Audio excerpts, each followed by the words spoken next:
Greetings, Patrick here. 8 questions with. Welcome to a weird Tuesday here in southeastern Michigan. Woke up to rain, torrential rain a couple of times, and now I'm looking out at a beautiful sunset. It is still overcast, but it's just a weird day. We're supposed to get another one tomorrow. Well, we are here for the first show of the week, and we are going to be talking with cryptozoologist and paranormal investigator Brian Godhard of Cryptid Paranormal. So we're going to talk all things cryptid and paranormal. Now, you guys know I love cryptids. Cryptids is that's weird.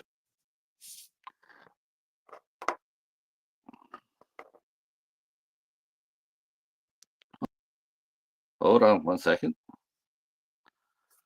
My phone being a little bit goofy on me here. That was a little different. Yeah. Let's see if I can put this in. All right. Cryptid is well, it all depends who you talk to. I mean, it's described as a pseudoscience. If strange creatures walk among us. But there's probably been too many encounters, whereas there's definitely cause to believe that there's something out there. We're always discovering new species. Here we are. Even now, we're discovering a brand new species of shark, and also discovered a new species of insect in Australia that is about as big as your arm. It's like the heaviest insect recorded. It has some weight to it.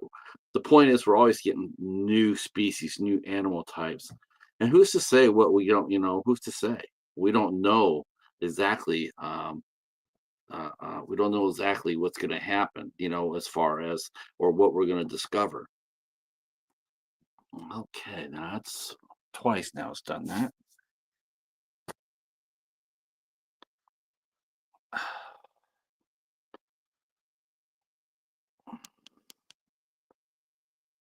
Okay, I want to make sure everything is fine. Okay. Huh, that's really strange. This is a brand new phone and it shouldn't be doing that. That is weird. Okay, hopefully I won't be doing that all night. Hey Dominic, how are you? Hey Cheryl and Anthony. Got a new phone here and it's acting up, so let's just keep our fingers crossed that I don't know what's going on with it, but uh yeah, Brian is he's one of those who believes also in cryptids, and he goes looking for them. There's patches in the United States where I'm gonna have to see if this actually affects my show. Hopefully not. This is really weird. And it happens right, and of course, it happens right here, right now, right, all day long, nothing. And yeah, okay. Well, at least,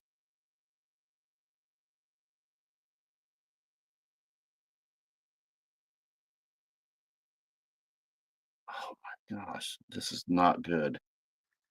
Hold on 1 second.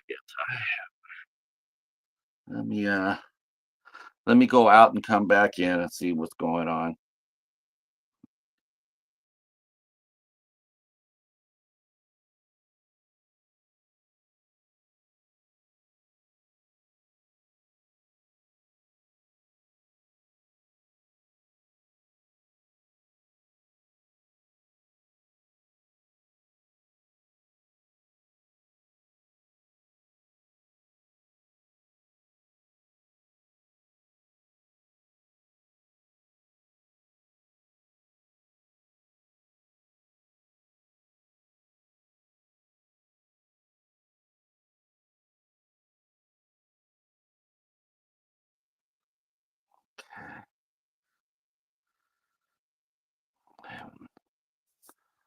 No idea why this is doing this.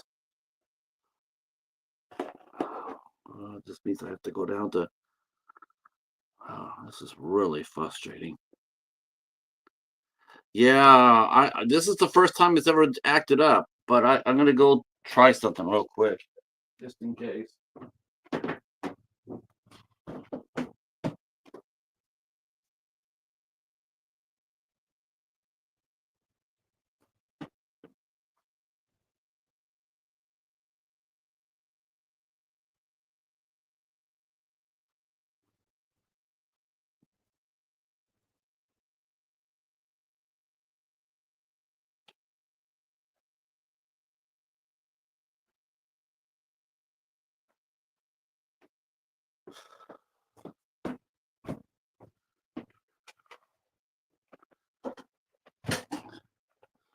I'm not so sure how much is the phone and how much is if it's StreamYard or not, because it's been perfectly fine all day, and then I sign up and uh, so um,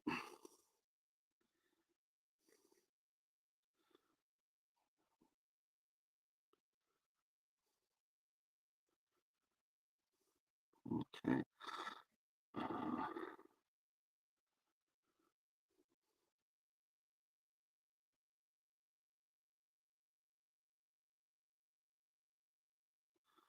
Uh,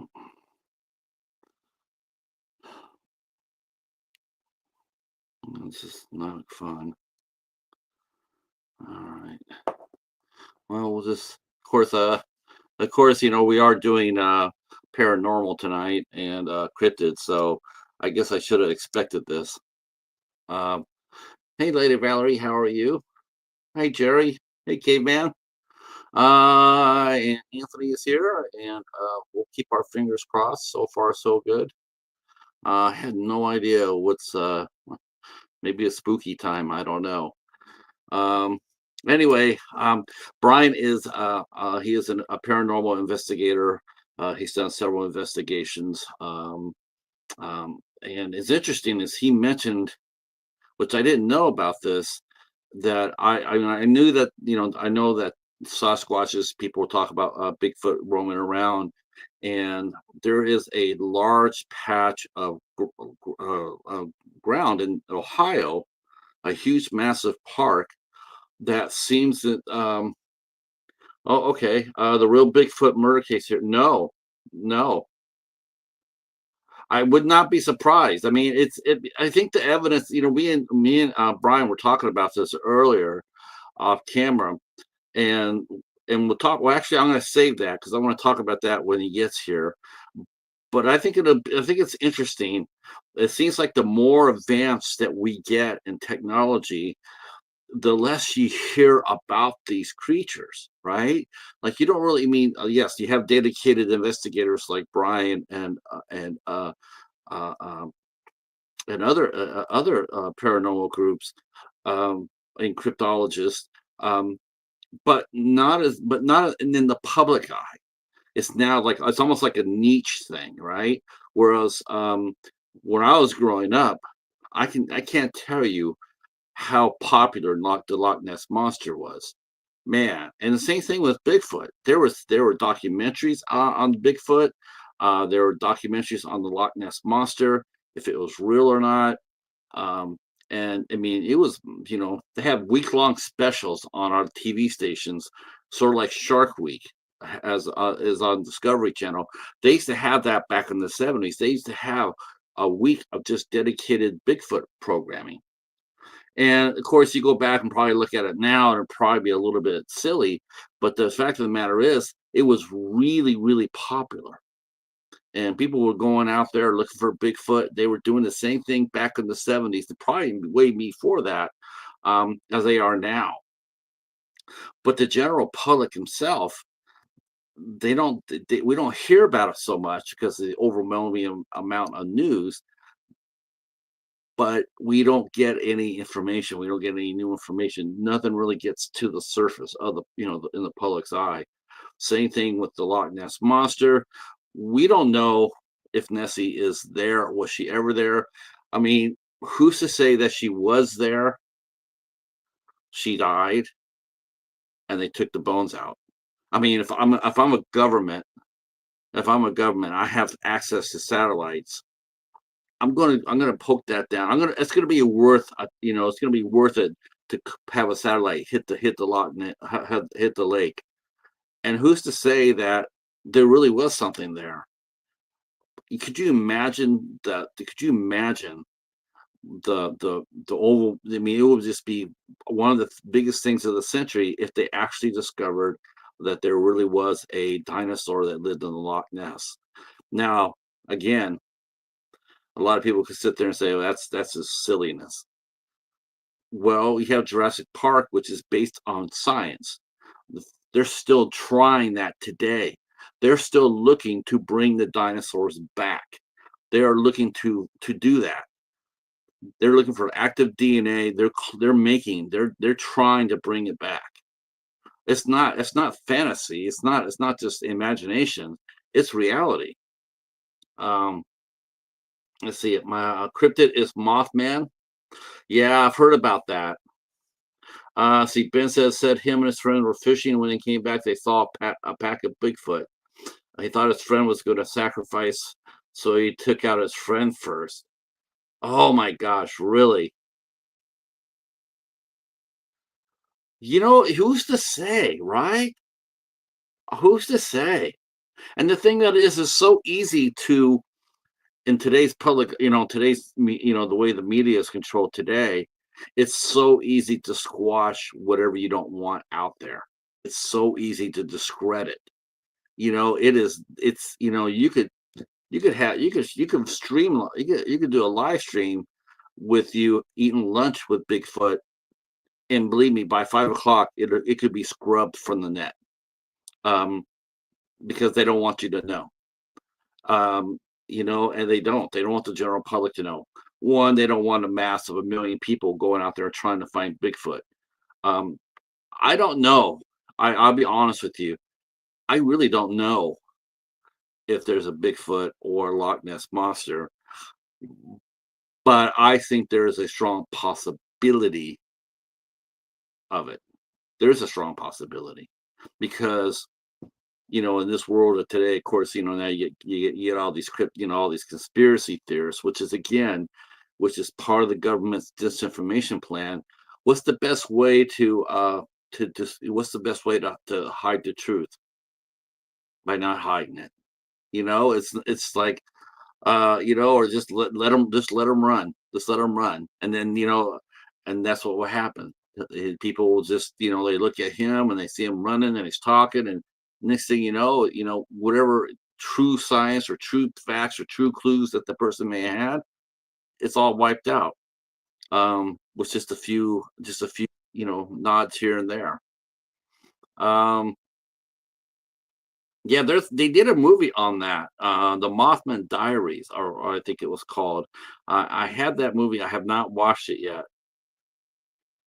But that is crazy, though, Ben. I have to go look up more about that case. Um, especially if they busted him and he's stone cold sober. You know what I'm saying? Mothman prophecies. Could you? That would be the key thing with that guy. If they busted him and he came in and he said he was stone cold sober, and he said he repeated his story. You know, of course, then we have the hey, New York gal, welcome, welcome. So we'll be talking with Brian Godhard here in a few minutes. My phone seems to have settled down. I have no idea what was that all about. Larry Doyle Sanders is the name of the dude. I'm gonna look that up. Did he get, obviously he got convicted.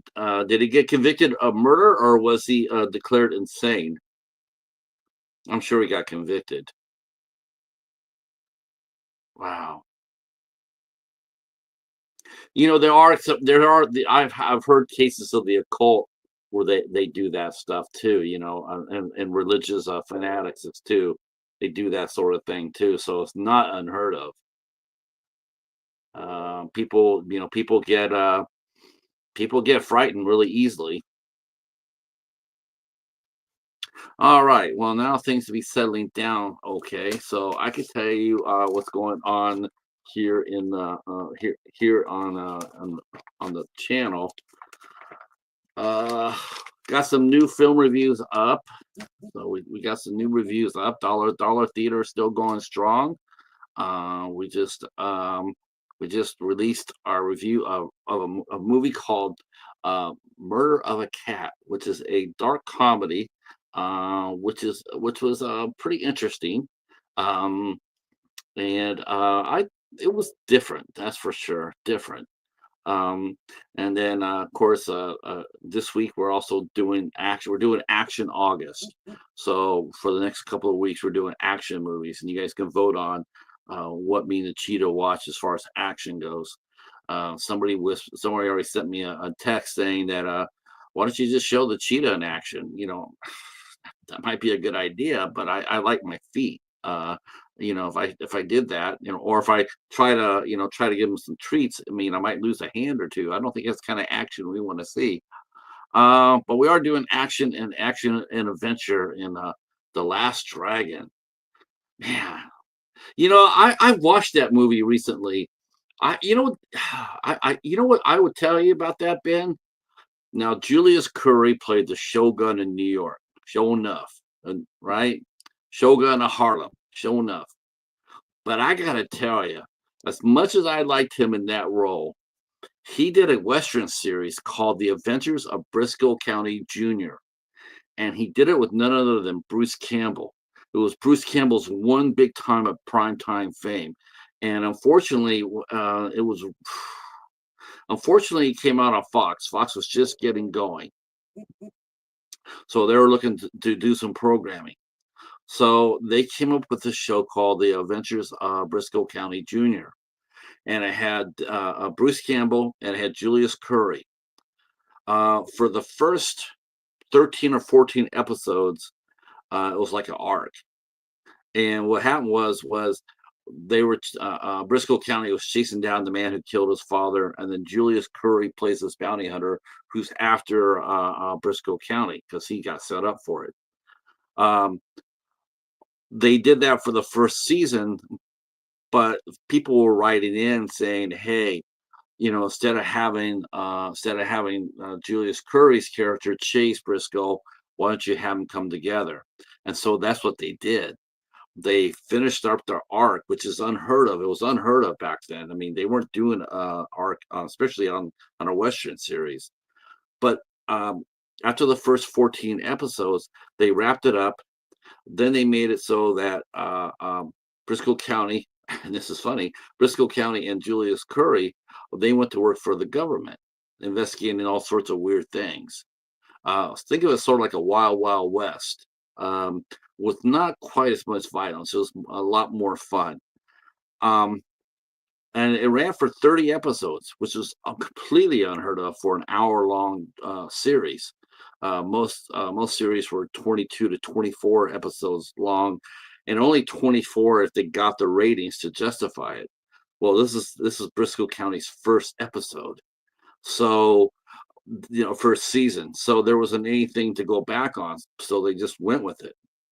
Now, after the first season, after 30 episodes, it did really reasonably well, but it came down to where Fox could the next season came around, and there was only they had room for two shows left. They were going to do they could renew Briscoe County, or they were going to do another. They're going to bring a comedy into play, and they decided at the last minute, literally the last minute, that they were going to go with the comedy. So Briscoe County got canceled after 1 year, and the comedy that took Briscoe County's place was none other than Married with Children. That's terrible. I like the Bundys, but I sure as hell love Briscoe County a hell of a lot more than I did Married with Children. Maybe that's an unpopular point of view, but I love Briscoe County. I thought it was great, and I saw that Fox had released it, the whole series, and there for a while there, you could find it pretty easily. I got mine at where did I get my copy at? I think I got it over at Big Lots. I think I got it at Big Lots for like $10, or maybe it was Walmart, one of the two. But all I know is I got it for $10, and I thought it was such a cool deal, and I bought one. I still have it. Um, but Julius Curry was so cool in that show. He was really fun to watch.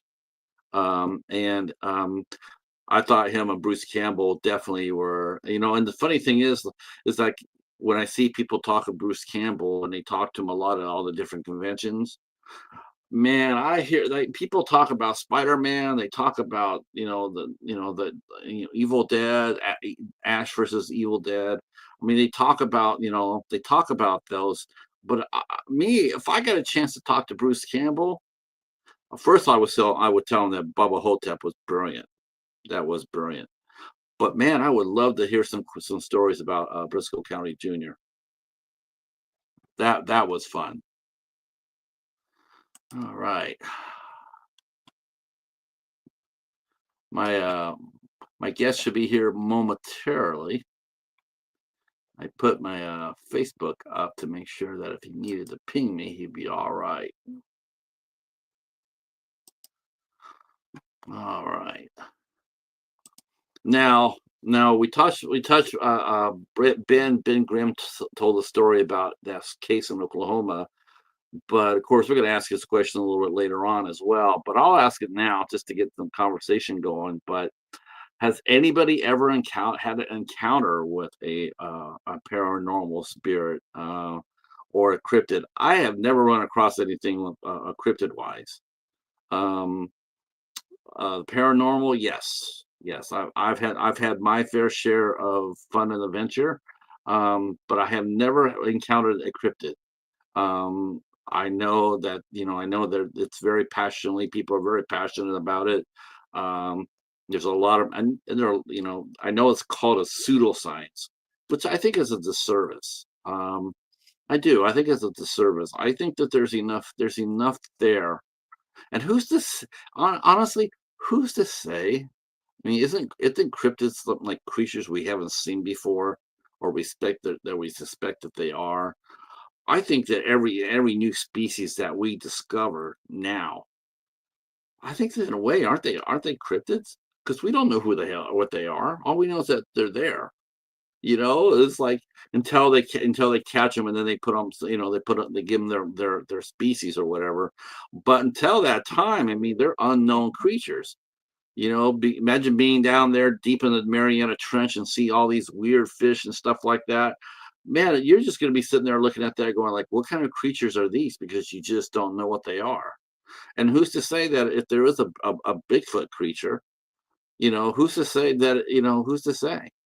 Um, It'll be the same thing with the Yetis. Yetis are basically I mean, there's different versions of Bigfoot in the world. You got Yetis over in the in the south of Asia. You have Wendigos in Canada, even though they did branch down to North America, but it is a Canadian folklore. And then we have the Sasquatch, the Bigfoot. Um, and the thing about the Bigfoot is it's been everywhere, anywhere where there's been woods or forest, which really runs true to people not, I know some people say, well, I've seen a Bigfoot in my city. Probably not in the city, because I don't think Bigfoot's really going to the city. I do think if Bigfoot's out there, they go to the parks. They're smart. They go to where people can't find them.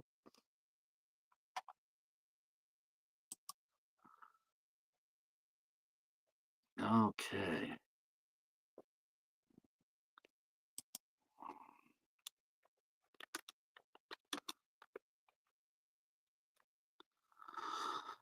Oh,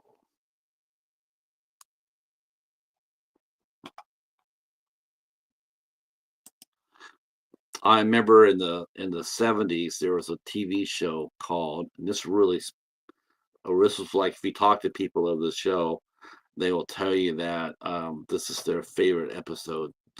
But there was a show called The $6 Million Man in the 70s starring Lee Majors, and he played Colonel Steve Austin, and you know, he was the bionic man, the $6 Million Man. He had bionic legs and an arm and an eye. And pretty much the show had always been based on reality. You know, like he was a secret agent type, and he would you know, he would go to do missions for the government or what have you.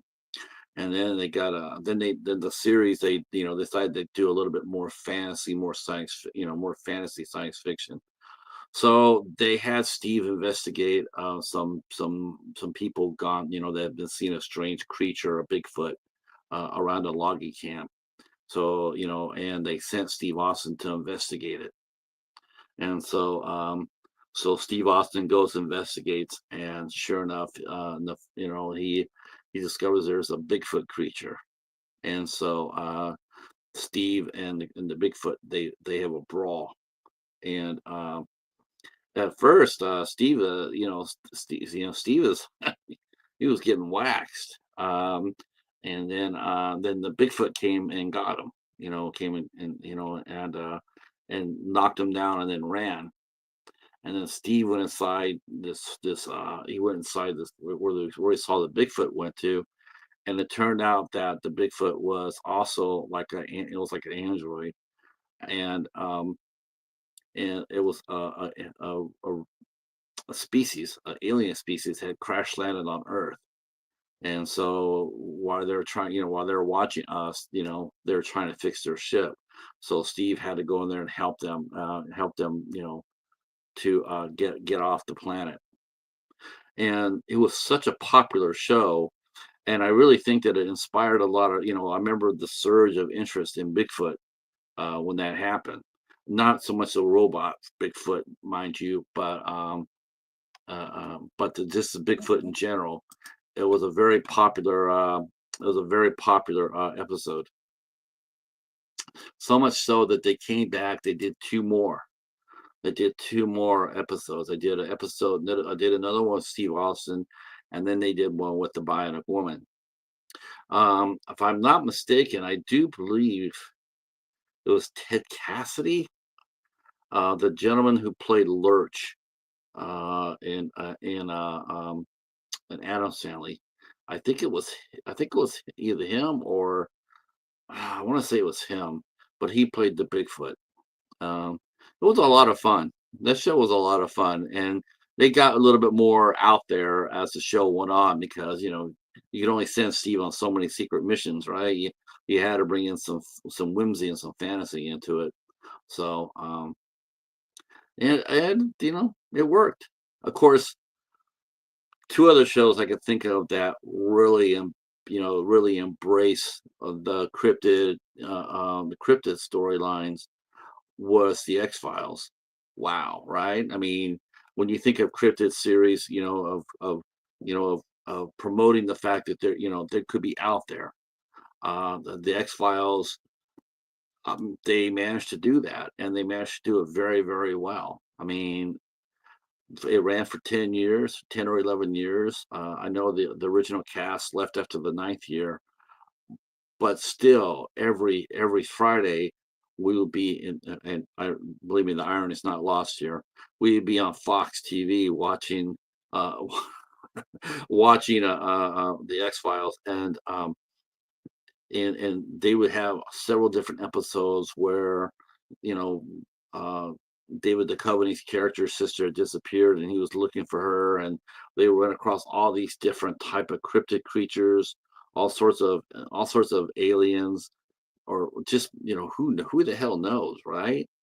And that show did a lot. It did a lot to, you know, a lot of people will watch the show, you know, to be completely entertained. And I dare say you probably got about a quarter of the people that are watching the X Files that probably believe a lot of what they're saying. Again, it's like, how do you hide the truth? You hide out in plain open. You know, it's like if I tell them there's a, you know, if I tell them there's a Bigfoot, people are gonna laugh at me. They're gonna sit there and say, "Oh yeah, you're full of shit." Okay, all right, okay. But whereas in fact, you are telling the truth. No, it's not your fault that no one believes it, but you are telling the truth. You are seeing what you're seeing. And if people don't believe you, that's not really on you, it's really on them. But you are telling the truth. So a lot of people were really interested in what the X-Men were, like, wow, I know they call it the creature of the week or whatnot, but they did a lot of research on that show. There was a lot of thought that Chris Carter put into the show. And I I didn't get to watch it as much as I wanted to. Yeah, that now this is funny, Cheryl. What's really funny about this is like I go to the library every Tuesday. I've been going there for 3 years solid, every Tuesday, every single Tuesday. I've gotten a lot of TV shows from there. I've gotten a lot. One of the show, I mean, before I did the library, I would, me and my buddy Catfish, we would go around to different stores and whatnot and hunt. And even when Romy was with me and we would go around and look, it was still hard to find. I know that the X Files was a very popular series, but in the 3 years that I've been going to the library, I have not found a single episode, a single season of the X Files. Now, I know the odds, it's not big odds. It's one place, one time per week, but the percentages say that a very popular show like the X Files, we should have run across a season by now. You should have. You just how I found more Star Trek, which is probably the hardest thing to find for me. I have more Star Trek than I do X Files. I have like combined all the Star Trek series. I have probably like 12, 13 seasons. I have none of the X Files. Um, uh, they did have Millennium come in, but they were charging $40 for it. $40 at the library. And boy, yeah, me and the lady, we had a nice cup of tea about that.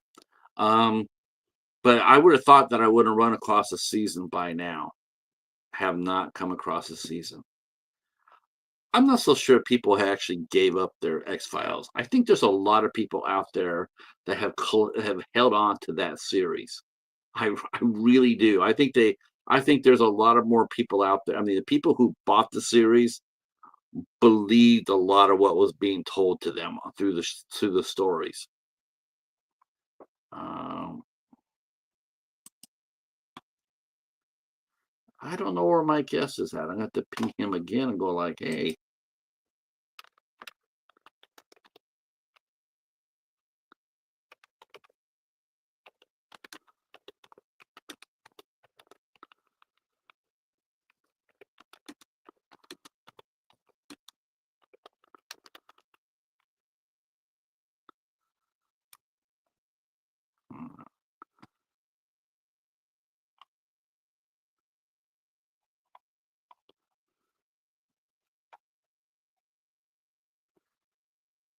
um,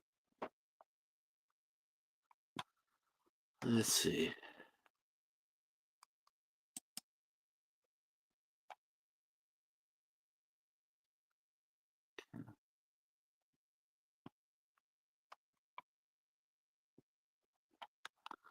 Oh, hold on one second.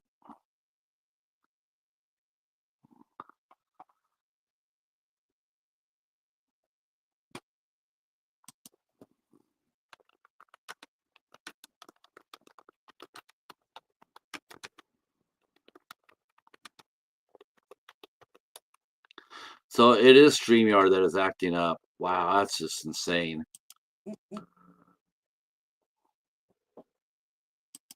Man, that's really his link didn't work. I believe it too.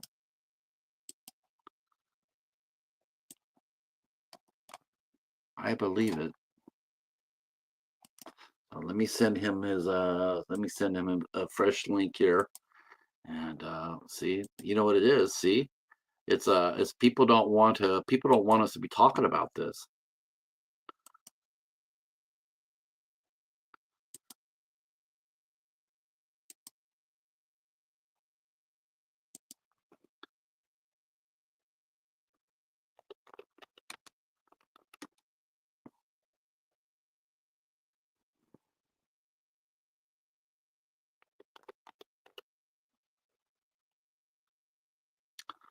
All right. Wow.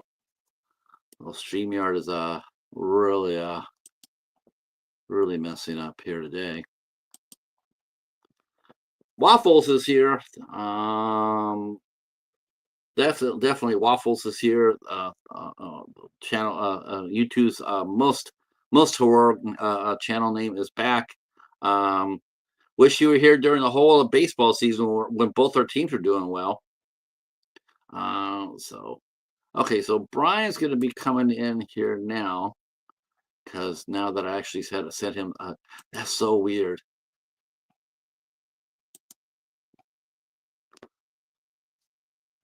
Okay, yeah, yep, that's it. Okay, all right, he'll be here.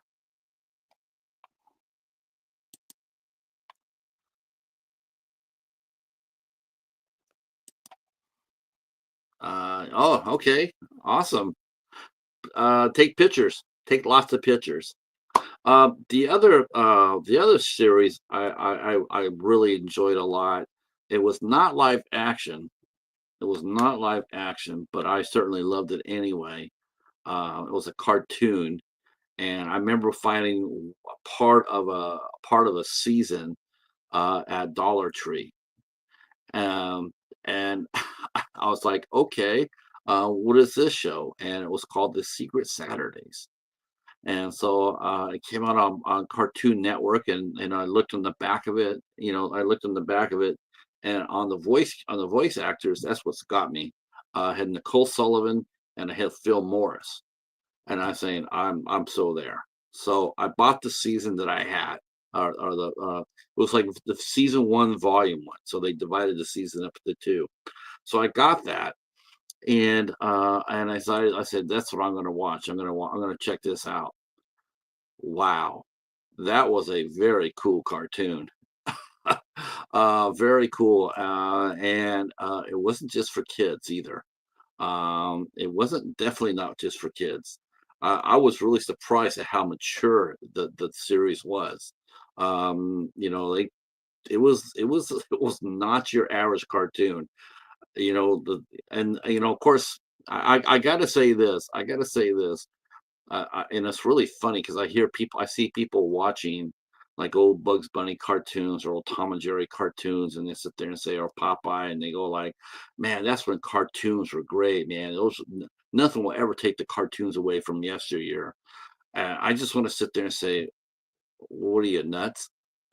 Uh, I love old cartoons, but man, the animation of today, it blows anything away when I was growing up. I mean, it really did. I mean, they have some cool shows, but for you know, for just to engage the imagination and not selling toys. I mean, there's a lot of really good animation shows out there, and to me, that's another tremendous platform to launch people's imaginations. You know, like that's what the Secret Saturdays were. They were a family that traveled around the world, and they were looking for cryptids.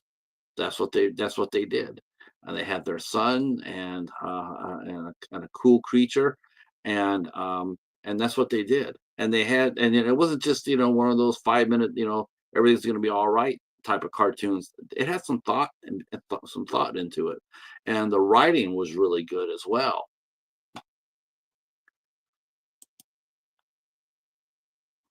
Okay, I have no idea why he has not shown up.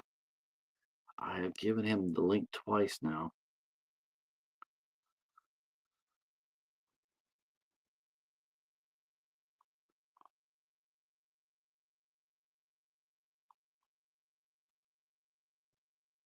Okay.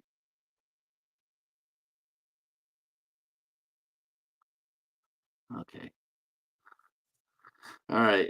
I still think he'll be here. I think it's StreamYard. I looked up and the link did go through. So besides, what more could you be doing on a Tuesday than talking about cryptids and creatures and paranormal?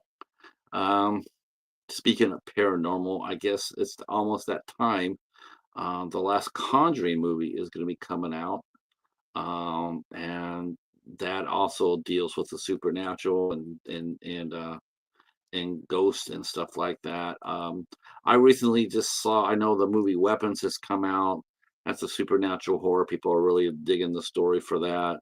I watched a show called. I watched a movie, and I'm going to be dropping a review in a couple of weeks called Presence. Um, we had a fun discussion about that movie at the library. Oh, there he is.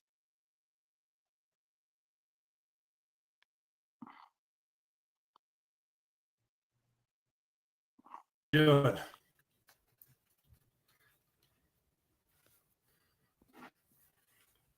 Are you there? There he is. How you doing? Good, good. Were you being bounced from the link that I sent you? Was it just bouncing you out? It just had me backstage. Wow, that is so. Yeah, well, it was bumping me off earlier. StreamYard was kicking me off, bouncing me off. So I'm not really surprised by that. But you know what? This is such a rich topic anyway. So it was pretty easy actually to keep talking until we got this get this on the road. That's really weird. But I'm glad you're here now, Brian, because this is going to be a fun discussion, and I'm really excited that you're here. And this is a subject that I could talk about all night. Um, Me especially too. the especially I'm fascinated with the cryptid side.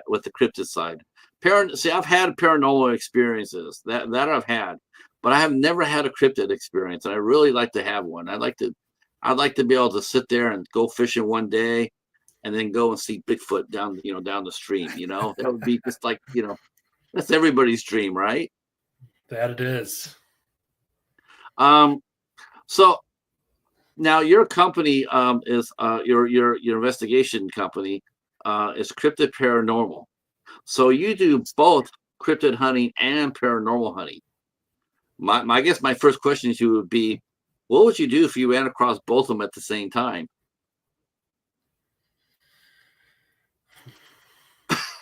Get really excited. um, yeah, I mean, depending on what theory you go down on the cryptid route, they're in some ways they're connected. Um, there's different.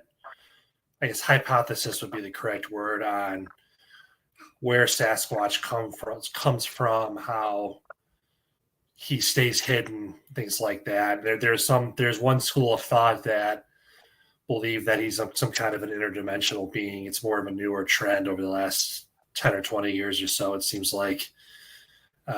Personally, I think he's biological. I don't think there's anything particularly supernatural about him, but No. that is one of the major trains of thought out there these days, that there is a connection between the paranormal and a lot of the cryptids, that there's some correlation from where they come from, how they get here, how they move about, why you don't see them as much as you would expect with the level of expansion human civilization has done over the years. Do you think, because I believe this, and I'm definitely I believe this, but to me, like I said, the best way to hide the truth is to put it out in the open.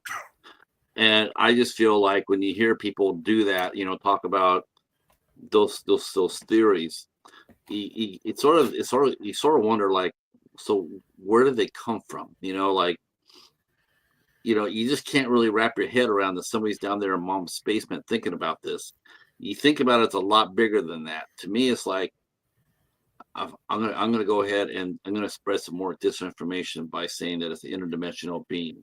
I'm with you. I think Bigfoot. If we do find a Bigfoot, his would be a biological. No, I don't think he's an alien. I don't think that only happened on the $6 million man. By the way, yeah. I remember that episode where they actually he was from Earth, but the ship crashed, and then they gave him bionics to fix him when they damaged him in the crash. I love that episode. I was like, that's the best $6 million episode ever. But you think about it. To me, it's like you start a rumor like that, and people go into that, and they start expounding on that theory, and you sit there and you hear them talk about it like, yeah, he's an alien, and then what you know is like all they've done is just muddy the water. It's so thick, and it's like who benefits from that? There's only one person, there's only one entity that benefits from the clouded water when it comes down to investigating a cryptid, and that would be governments. They don't want us to know. So why not try to introduce now I know people say, well, you sound like a conspiracy nut, but am I? I mean, history is over and over and over and over about this, how governments use this information. Yeah, we're still doing it today. So to do something like that with a cryptid, it's not outside the realm of possibility. Who's to say? I think there was. I was say during the 80s when the last Mount St. Helens eruption, there were a lot of sightings of black helicopters carrying some kind of large, massive animal away. And some of the witnesses swear it was a Bigfoot, that the government was airlifting them somewhere. I don't know whether it's true or not. I've never had the opportunity to talk to any of the witnesses, but it is an interesting hypothesis. And then as you said, we see disinformation today. We know it's happening. So was that it's the disinformation that they were airlifting them out of there, or was that what they're trying to cover up with the disinformation? It wouldn't surprise me if the government's covering it up for some reason or another. I can't think of a reason off the top of my head per se, unless there's some kind of either that they're more of a threat than we realize, or they're more intelligent than we realize. It would be the only two reasons I would think that they would intentionally cover it up. I don't know what else they would gain by not disclosing it. And and a lot of people, again, it's like you think that this sounds silly, but look at Area 51. I mean, Area 51 has been it's been a mystery for years and years and years. And and you think in today's modern world, what do you got that you're hiding? They're not telling us. They don't always tell us everything. I mean, hell, we know more about where our nuclear missiles are located at in the Midwest than we knew what's inside Area 51. Yeah. I mean, that's public. There's more public knowledge about our nuclear defense than there is about Area 51 and what's in the base there. There's more. True. Yeah. Yeah. I have not heard about the Bigfoot on Mount St. Helens, and I will say if they did capture it, though, that thing was dead, because Mount St. Helens killed everything around it. I mean, the whole damn mountain. Supposedly that's why they were taking them out, is that they were saving them. There was some kind of effort in place to get them out of there, to relocate them somewhere else. Which what would be a good reason why? I mean, I'm sure you discussed this. I'm sure this is your very popular Facebook group, by the way, too. I'm sure there's a reason why. I mean, I'd like to hear some of the reasons why people think that the government keeps them safe. I mean, why? It's like, I mean, why couldn't you? I mean, I guess that's what they do, right? They have do they have a certain sanctuary for them? So there's different speculations out there. It depends on how deep down the conspiracy theory hole you want to go. There are those that think that's why national parks were really created, is for sanctuaries for these things to disappear into. National forests, national parks, state parks. This is just avenues of travel for these guys. And it was created for them to basically remain hidden from us for whatever reason, to remain a habitat to them. If you go down the ancient origin theory that there was either some extraterrestrial intervention on our evolution, or we're not from this planet to begin with, that's a whole other conspiracy theory of why the government doesn't want us to know that. Because if someone examined one of these things, it would unlock more questions than answers when they got to look at the DNA of one of those things. And the truth is, if you think about it, we are share 99% of our DNA with a chimpanzee. There's only one chromosome difference. So a chromosome can obviously make a humongous difference in organisms. So for that, a lot of people consider Sasquatch the missing link. And do you think they could? Because I was mentioning how before you got here that even now, I mean, a lot of people call this like they call the cryptology a pseudoscience, but I position this. I say this, that for pseudoscience, we sure have spent a lot of money into it, because you look at Jurassic Park, and you look at that and you're like, yeah, that's a fantasy story. Michael Crichton was a medical doctor. That's what he was. He was a real doctor. He wasn't just an author. He had a very scientific mind. They're still trying to, every time there's a dinosaur find or whatever, they're trying to extract DNA out of it so they can create a dinosaur or create what they can find. And to me, it's like, why would you bother doing all that if you didn't have a purpose for it? So do you think there's a chance that like that's the reason why because how old does a Bigfoot live? I mean, that's a great question, and there's a lot of debate in that. Most of us are guessing that they probably have some kind of a similar lifespan to ours, just because they do appear to be like us in a lot of. Truth is, we have no idea until we get a sample of their DNA. There's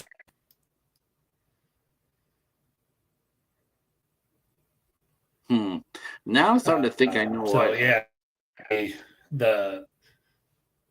sorry, you cut out there for a second. No, I was gonna say, I see you're having a little tech problems over there, and I'm thinking, I have a feeling Big Brother's watching us on this one. It's like, but go ahead with your thought. Oh, I'm telling you, you can't talk about these things.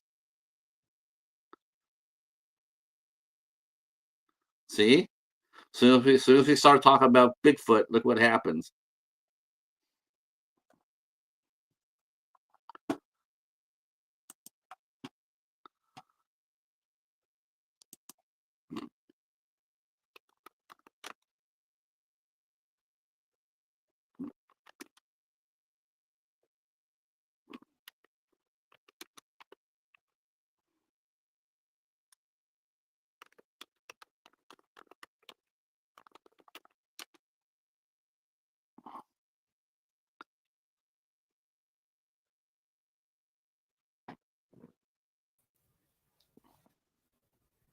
All right, he's back, I think.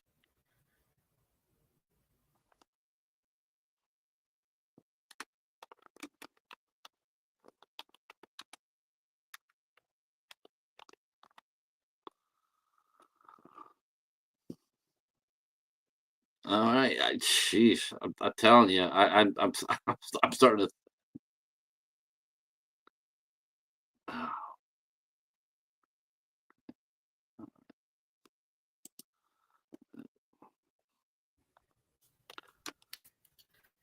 Oh, there he is. You know what it is? I'm telling you right now, they got satellites watching us. They're hearing us. They don't. That's what it feels like, doesn't it? um, so yeah, so it would be Wouldn't very surprise me. interesting. No, it really wouldn't surprise me either. I'll tell you the truth. Honest to God, I would not be shocked. Um, let's go back to the Uh-oh. beginning while we still got you here. Having technical So let's go, difficulties. yeah, maybe if we talk about beginning your origins, how did you get involved in cryptology and paranormal? What inspired you to get into the field?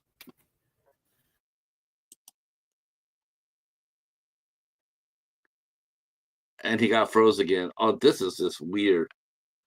This is such a weird. This is weird.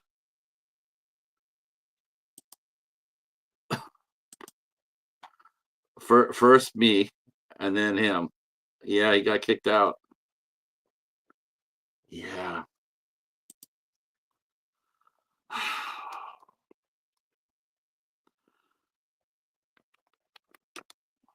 Let's see if he's in Los Angeles. Oh.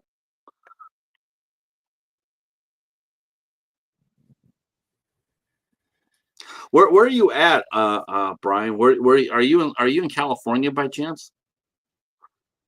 No, I'm in Cleveland, Ohio. Okay, okay. Wow, I've never had any bad connections in Ohio. The worst connections I always have are in Los Angeles. Wow. Are you having bad weather?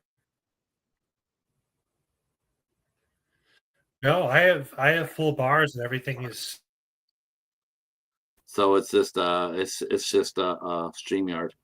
All right. Uh, I tell you what, we'll try to soldier on. We'll try to soldier on. But for some reason, this keeps going on. What I'm thinking we should do is maybe come back and try to do this on a Saturday afternoon.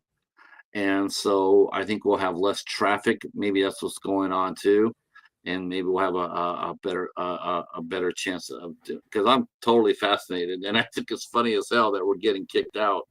Because before you got on, my phone was started acting totally strange, and it was kicking me out too.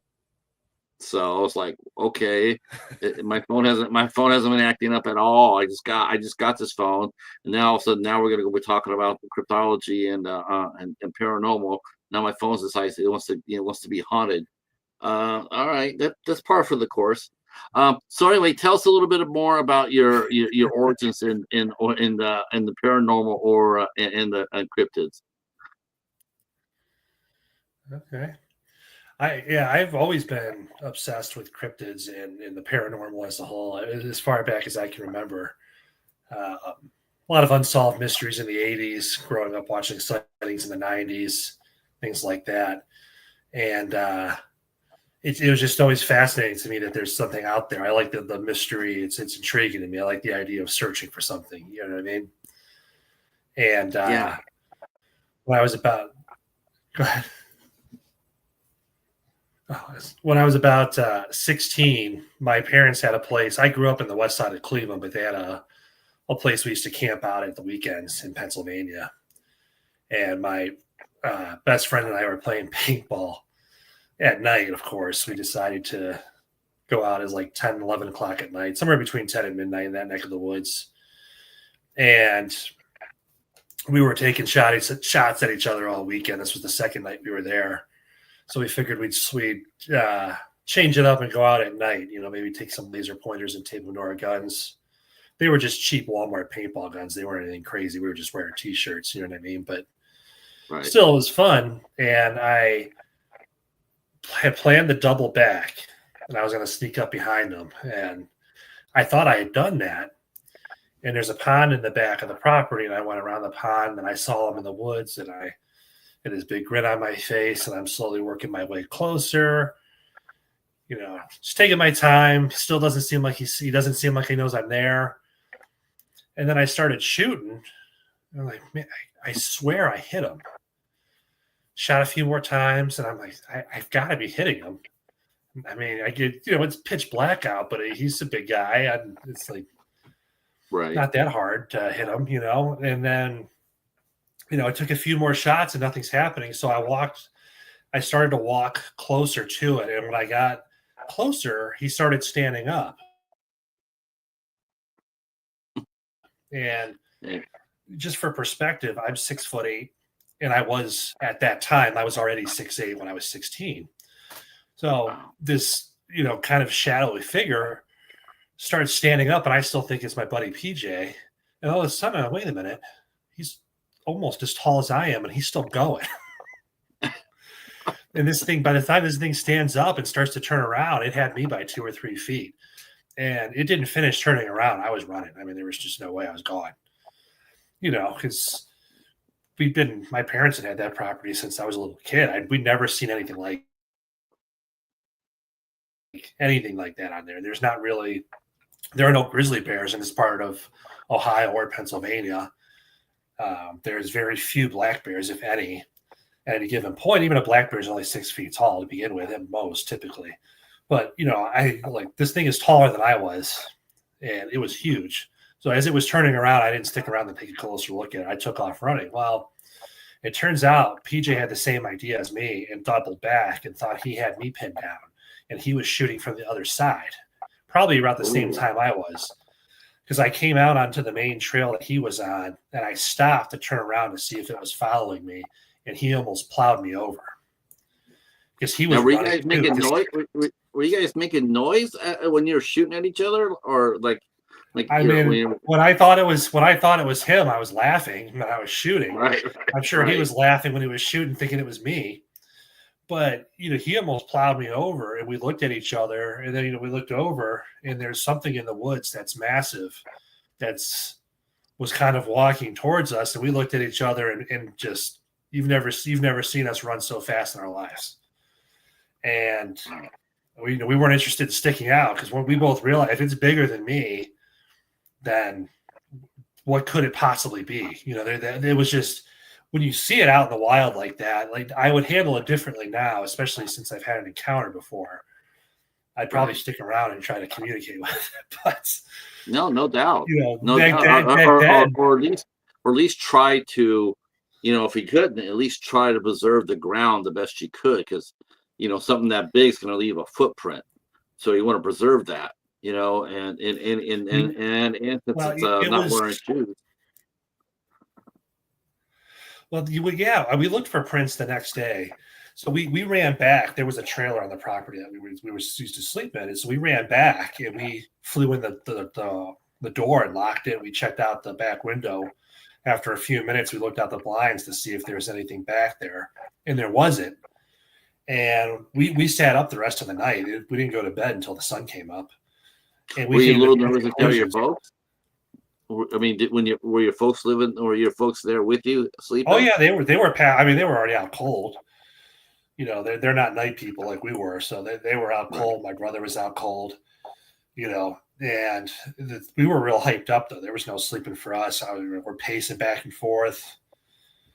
Talking about it, bouncing ideas. What was it? A bear? Was it this? Was it that? And he's like, no, it couldn't have been. And then it came down to two choices. Either there's a 10-foot guy in a gorilla suit walking around out there, or we just saw a Bigfoot. I mean, there's no alternative option that we've ever been able to come up with in the last 20 some odd years since it happened, almost 30 years now. And he's still my best friend today. We talk about this sometimes, and it's just kind of like you in the moment, you think, well, if this happens to me, I'm going to be calm and I'm going to do this. Your instincts kick in so fast, so hard. I don't even remember thinking about anything. You get hyper focused on this thing, and the only thing I could think of was run. And that's all I could feel was run, run, run. Yeah.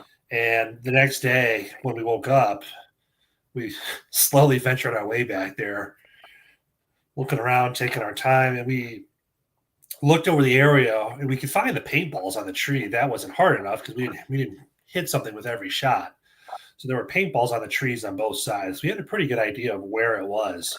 And we looked around, and at the time, it didn't really occur to us to shuffle leaves around and look for prints or look for hair caught on a branch. We were more like, we were interested, is it still out there? Are we going to see it in the distance? Are we going to be able to outrun it this time? did we outrun it? That was the other thing, because at first did we're you like, tell well, your parents? we outran it once. Right. Eventually, And we kept it to how did they ourselves for a long time. when you told your well I'm sure you're when you told your parents, I mean, how did they react to that? I'm sure they understand. It's like a parent knows, they know the difference between when their child is having fun with them and when their child is scared. I mean, if you would have got back to the trailer and your dad would have walked out, he would have looked at you and your friend and realized that there's something really happened to you. It wasn't bullshit. It was like, my son is scared shitless. What happened? They probably don't really remember because they were sleeping. And I went in there because that was my first thought, was my dad was screwing with us. That seems like right up his alley. You know what I mean? I could Right. completely see him doing something like that. And I went in there and he was out cold. And when I looked at his shoes, they hadn't moved. There was nothing on them. There's no mud or dirt or anything. So he wasn't back in the woods. And I asked my mom if he had been out there screwing with us, and she said no. And then I went back and told PJ, well, something was That would out have there. yeah, that would have been, that actually probably would have been that probably would have been a big relief to you, knowing that your dad was out there. Oh, dad! But now that you find out that there really was something out there, that Well, probably would have the just. one, well, and the one fact that remained is it was at least 2 or 3 feet taller than I was. So you look at like a nine. You So, look at and we 9 feet. saw it moving in the woods. So it was walking. So at least I think it was closer to 10 personally. PJ's always been closer to 9. I think it was closer to 10. It's hard to say. It happened so fast. It was at night. We were 16. So it's very possible it was 9, could be 10. But I mean, it was enough. Being this tall, it's very rare that I have to look up to someone or something. You know what I mean? You just kind of get used to always looking down, and just going like this. It's just such an awkward feeling when you encounter it, especially when it's so tall that I'm literally tilting my head all the way back to see the top of this thing's head. It's not something you forget. You know what I mean? And No. it's astonishing. And we never saw anything before. We never saw anything since, as far as Sasquatch goes or anything like that out there. But I bet you go out there. Do you still have the property? It's still in the family, yeah. I bet you still I've been go out out there a there. number of times over the Yeah, years, and I yeah, look around, and now it's different. Now I have a camera with me. I have a right. magnifying glass. I have tweezers and bags with me if I found hair that I could pick up. I would potentially, I would string off the area if I found something like a footprint that I would make a molding of it, dig it out. I'd quarantine that whole area up. You know what I mean? I guess it But goes back to the life expectancy. That was many many years ago. So it's like, how old was it? At that size, it seemed to me like it would be mature. So it'll probably be a full grown adult. And how long it had been out there before that? I mean, I know that once you get something like that in your craw, you're gonna go out there once or twice a year. You're gonna go out there because it's like, did it have a family? Did it have a mate? I mean, I I suspect that they migrate. Is my mm, personal theory, and I think that's part of the reason they remain so elusive. Because over the years, there's the BFRO now, so the Bigfoot Research Organization, Field Research Organization. So they collect sightings, and I've looked on their records, and they have a bunch of sightings from the mid '90s around that time, both on the Pennsylvania side of the line and the Ohio side. And from every now and again, I put something out in Facebook and like the Facebook groups in that area, like even just like the community pages. I joined them all, and I was like, "Did anyone ever see a Sasquatch or a Bigfoot?" And sometimes I'll get very specific. Does anyone ever remember hearing or seeing anything? And people will message me, sometimes privately, which is fine. And they'll say, yeah, I saw something and I didn't think anyone would believe me. And I'll say, well, here's what happened to us. Does this sound familiar? And sometimes I people guess will that's say, yeah, probably what. it was huge, and it was quick, and they'll talk about it, and it's like, because what one of the common features that we notice with sightings is that they tend to be seen around or at least near some kind of body of water. There's always a body of water present. Which makes sense because if they're primates, I suspect my personal opinion is they're some form of primate, just like we are. So I would assume they need just as much water, if not more, than we do. I don't know whether they bathe or not. There's discussion on that. Some people say they have a smell. I don't actually have a particularly good sense of smell. What do people think that they eat? I mean, are they vegetarian? I would think that they were a carnivore. I don't think they're organized, to use utensils. I think maybe they use rock or rocks or something like that, but I don't see them actually, cooking dinner or whatnot. No, most primates are, for the most part, eat plants, even the larger primates. There are some that will eat meat as well, but for the most part, they'll stick to plants. There have been, I should say, like deer found where the neck has been snapped or the head has been ripped off that have been found in the woods in areas where Sasquatches have been seen. There have been dead animals over the years that have been found. Could be related, could be something different. I wouldn't be surprised. I suspect if they are hungry enough, they'll do what any living creature will do, and they'll eat whatever they have to survive. I do think that part of their ability to stay hidden is they probably do focus more on the plant life because it's not noticeable. It does seem like they have some imperative to stay out of the way. They're curious about us. That's why you see them. But it does seem like they stay out of the way. And take, for example, where my parents' place was. They were surrounded by farmland. Their property had 2 ponds. We were within walking distance to the Ohio River. Lake Erie is, I should say, 25 minutes by car, maybe. And back then, nothing was developed on either side of the state line. The Ohio side has since developed. The Pennsylvania side hasn't changed an inch. In fact, there's less in there now than there was then even. So there's plenty of woods for them to get to Lake Erie. There's the Ohio River right there. There's the farm on the one side is like 600 or 700 acres. I think the one across the street from them is just as big, maybe bigger. There's one sparsel that's next to them that's 10 acres. And then on the other side of them, it's another, several hundred acre farm. The same thing on the street over. The whole street is pretty much one big farm. So there's plenty of crops. There's plenty of food supply. There's plenty of sources of water for them to get to.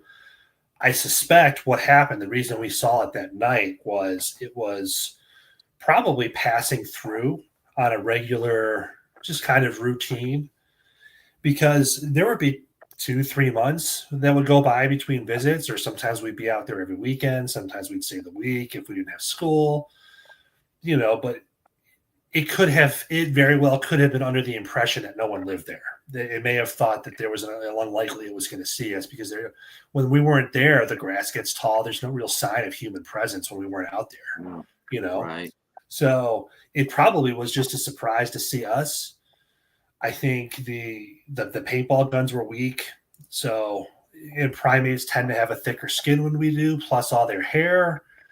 So it probably felt more like a mosquito bite to that thing than anything else. So I don't think we were a threat to it because as fast as it seemed to walk, if it wanted to hurt us, it could have. I mean, I have a suspicion that, in fact, it could tell that we were terrified. And I think that's why it stopped. I think it just was curious. But I do think that it was passing through there for a reason. I don't think it was looking to harm anyone. I simply think it was just, it knew there were ponds there. There were fish in the ponds. Maybe it eats fish. I don't know. It could. But I think there's farmland. Do they migrate as a single, or do you think they migrate as family? I suspect they travel in multiple ones.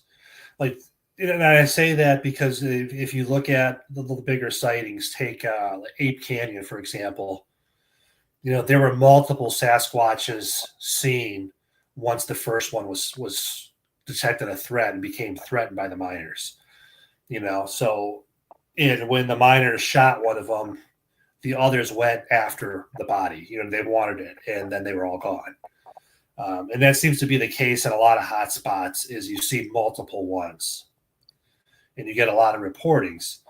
I personally think the migration, like I said, I think it's simply they don't want to exhaust a food source. I don't think it's a migration like a bird migrates south for the winter. I don't think the winter is a problem for them. I suspect they've adapted quite well to their environment. I think they Yeah. migrate in a large geographical area because really they're probably the top of the food chain. We'd like to think it's us, but it's probably them. And To me, it's like it's interesting that they would actually still stay here in the United States area.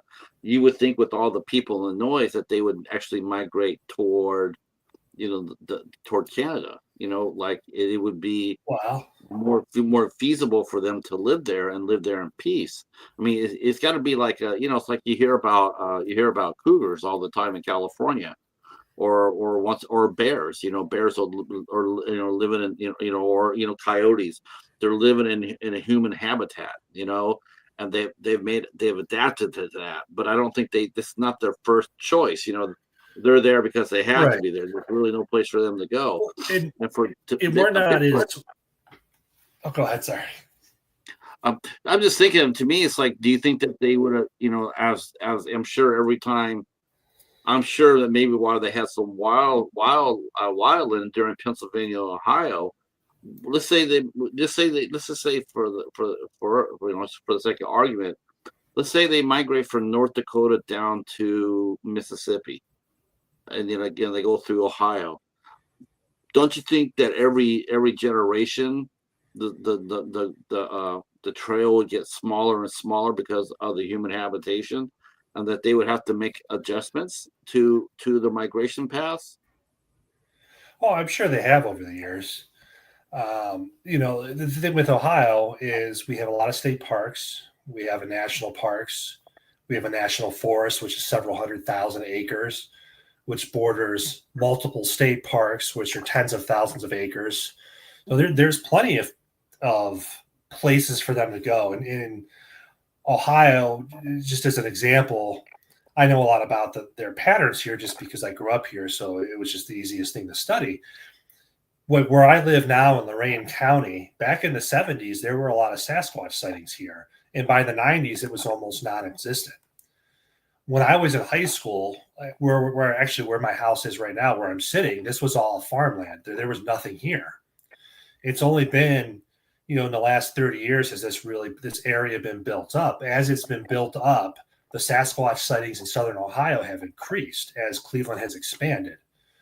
But southern Ohio is all protected land. It's mostly all farmland. There is, like I said, there's the national forest, there's several state parks, there's national parks down that way as well. And then, of course, you have the Ohio River, and then you cross and you're in West Virginia. And there's Parkersburg, West Virginia is not a particularly large city.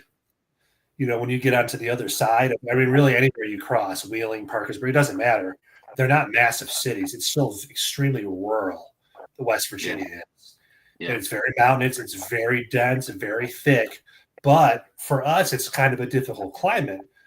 But based on the descriptions and what we believe we understand about these things, it's probably not a difficult climate for them. The steep hills probably don't impact them the same way we are because they're stronger. They have bigger strides. They have bigger feet, bigger hands. If you look at the footprints, there's the size of the foot, more than likely in the middle of their foot, there's an additional joint that we don't possess because our feet are not big enough. That would also help. Has there been a full-blown cast of a Bigfoot? I mean, a Bigfoot's foot. Has anybody ever recovered one and taken it to there's many. Okay. There's many. Typically, what they'll say is that it's certainly a large footprint, but they can't distinguish for sure what it is. It's too big to be human, but they can't, from the casting, they can't tell if it's faked or not. Is really what it comes down to. It appears to be real, but without them actually being on the ground, seeing the footprint, seeing the area, they can't necessarily make 100% guarantee what it in fact originally was. And that's one of the challenges that we've run into over the years. Is you might find a hair sample, but how long is it good? Is it actually a Sasquatch hair? How do you even know? Right. We're not 100% sure what color they are. We suspect they're brownish, perhaps black in some cases. There's even a few stories of occasional white ones, but for the most part, it's Some people perceive the color as a brown. Some people say they're more towards black. I've heard people say that it was more of a grayish kind of brown or a grayish kind of black. So I don't know whether there's different, just like people, there's different skin tones for them or hair tones, or if we're all seeing the same thing, we're just describing it differently. It's hard to say until we actually get our hands on one of these guys, at least a sample of their DNA, then we can really get down and see what's going on. And that's one of the challenges. And that's why it's still referred to as a pseudoscience, as you mentioned earlier, because it's, even if you find a hair sample, where are you going to get it tested? Right. In the scientific community. You mentioned the Bigfoot organization, and to me, are you part of that organization? I am not. No. Okay. I was going to say what the smartest thing they could do for that organization is to go out there and recruit some scientists to like, listen, we know that people are skeptical. We understand that. This is our way of telling you that not only do we believe it, but we want to verify everything that we find. We want to verify. Look, people might not believe me, but if some doctor or renowned, some scientist comes on there and is sitting on there going like, yeah, let's go take a look at this. That gives it a lot of credibility. I think part of the plan to suppress information like this on cryptids is that I think people they really want to believe. They really want to believe. And the thing is, when they start talking, and then when people start hearing them, and the first reaction is always, it's always laughter. But I don't necessarily think that that's just I don't think that's just a natural reaction. I think it's sort of like a programmed reaction. It's like, we're gonna go ahead and we're gonna say Bigfoot's around, and then people get used to seeing it without taking it seriously. And again, it's like to me, it's like, okay, you're doing everything right.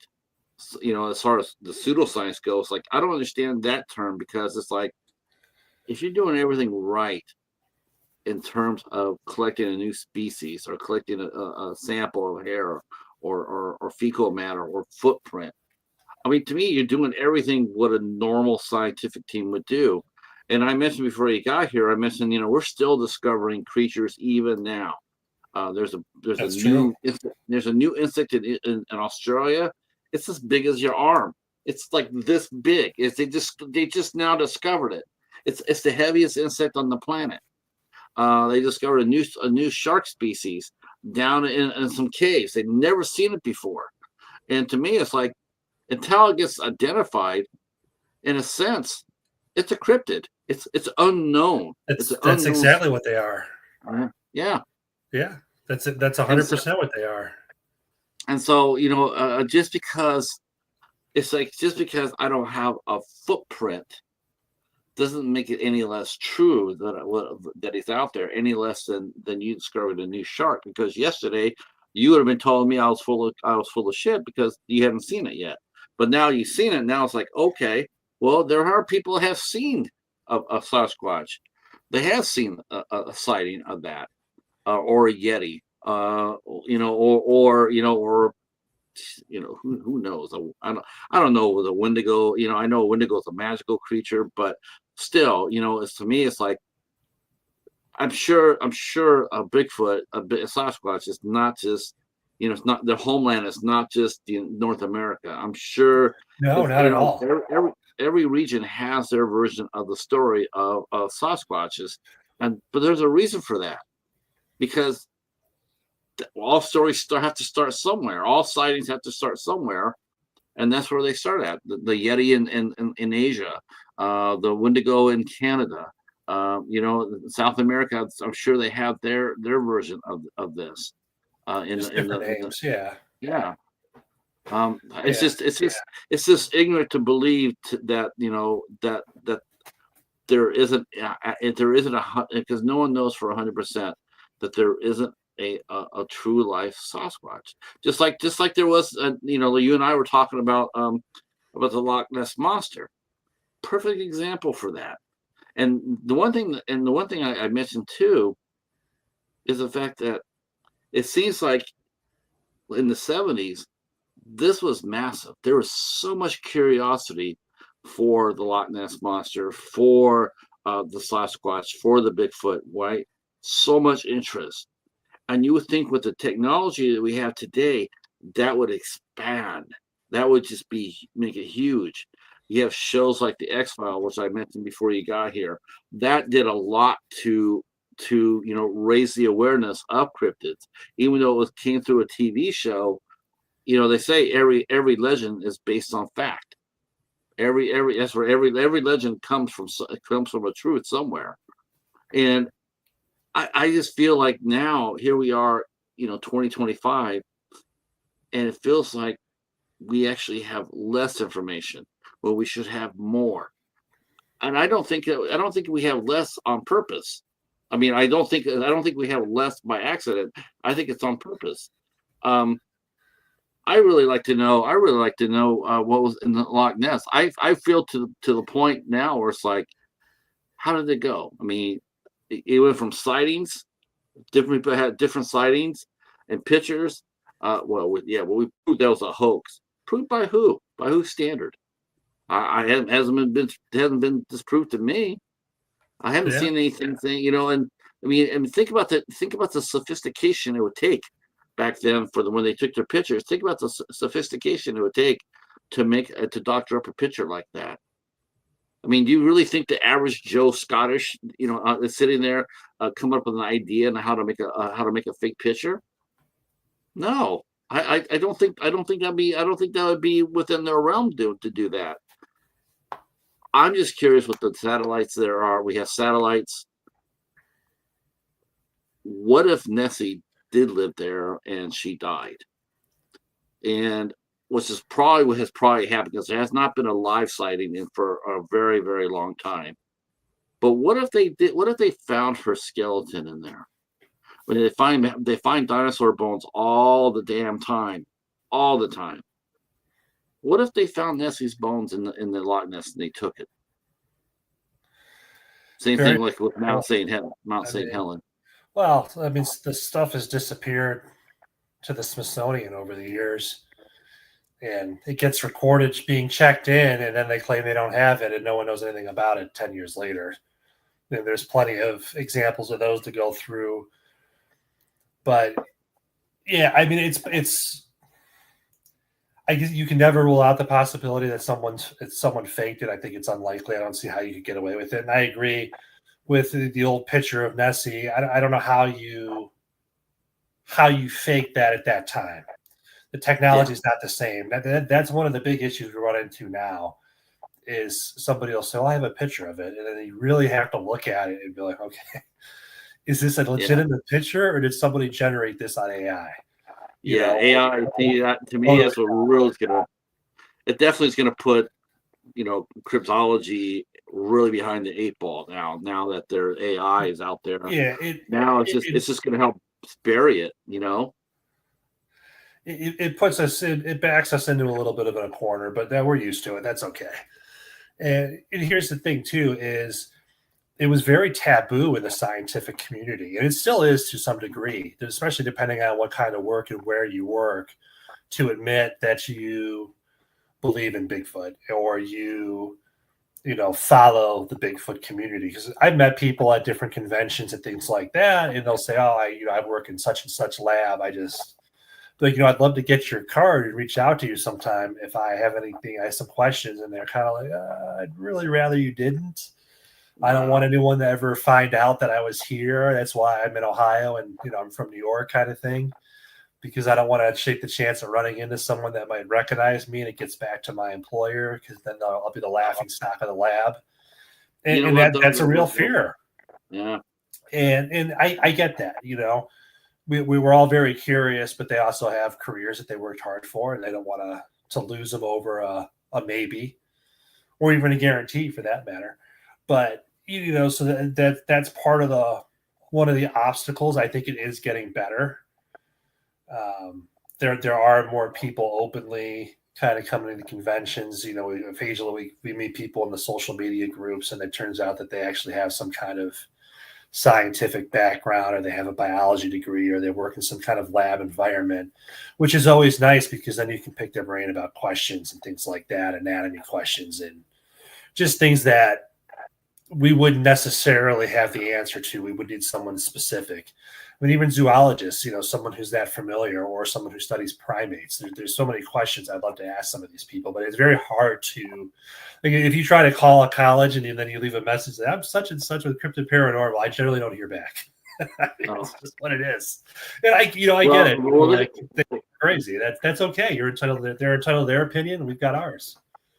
I mean, well, look at the paranormal, right? Paranormal, no one took it seriously, right? No, nobody did until Duke University started their paranormal program.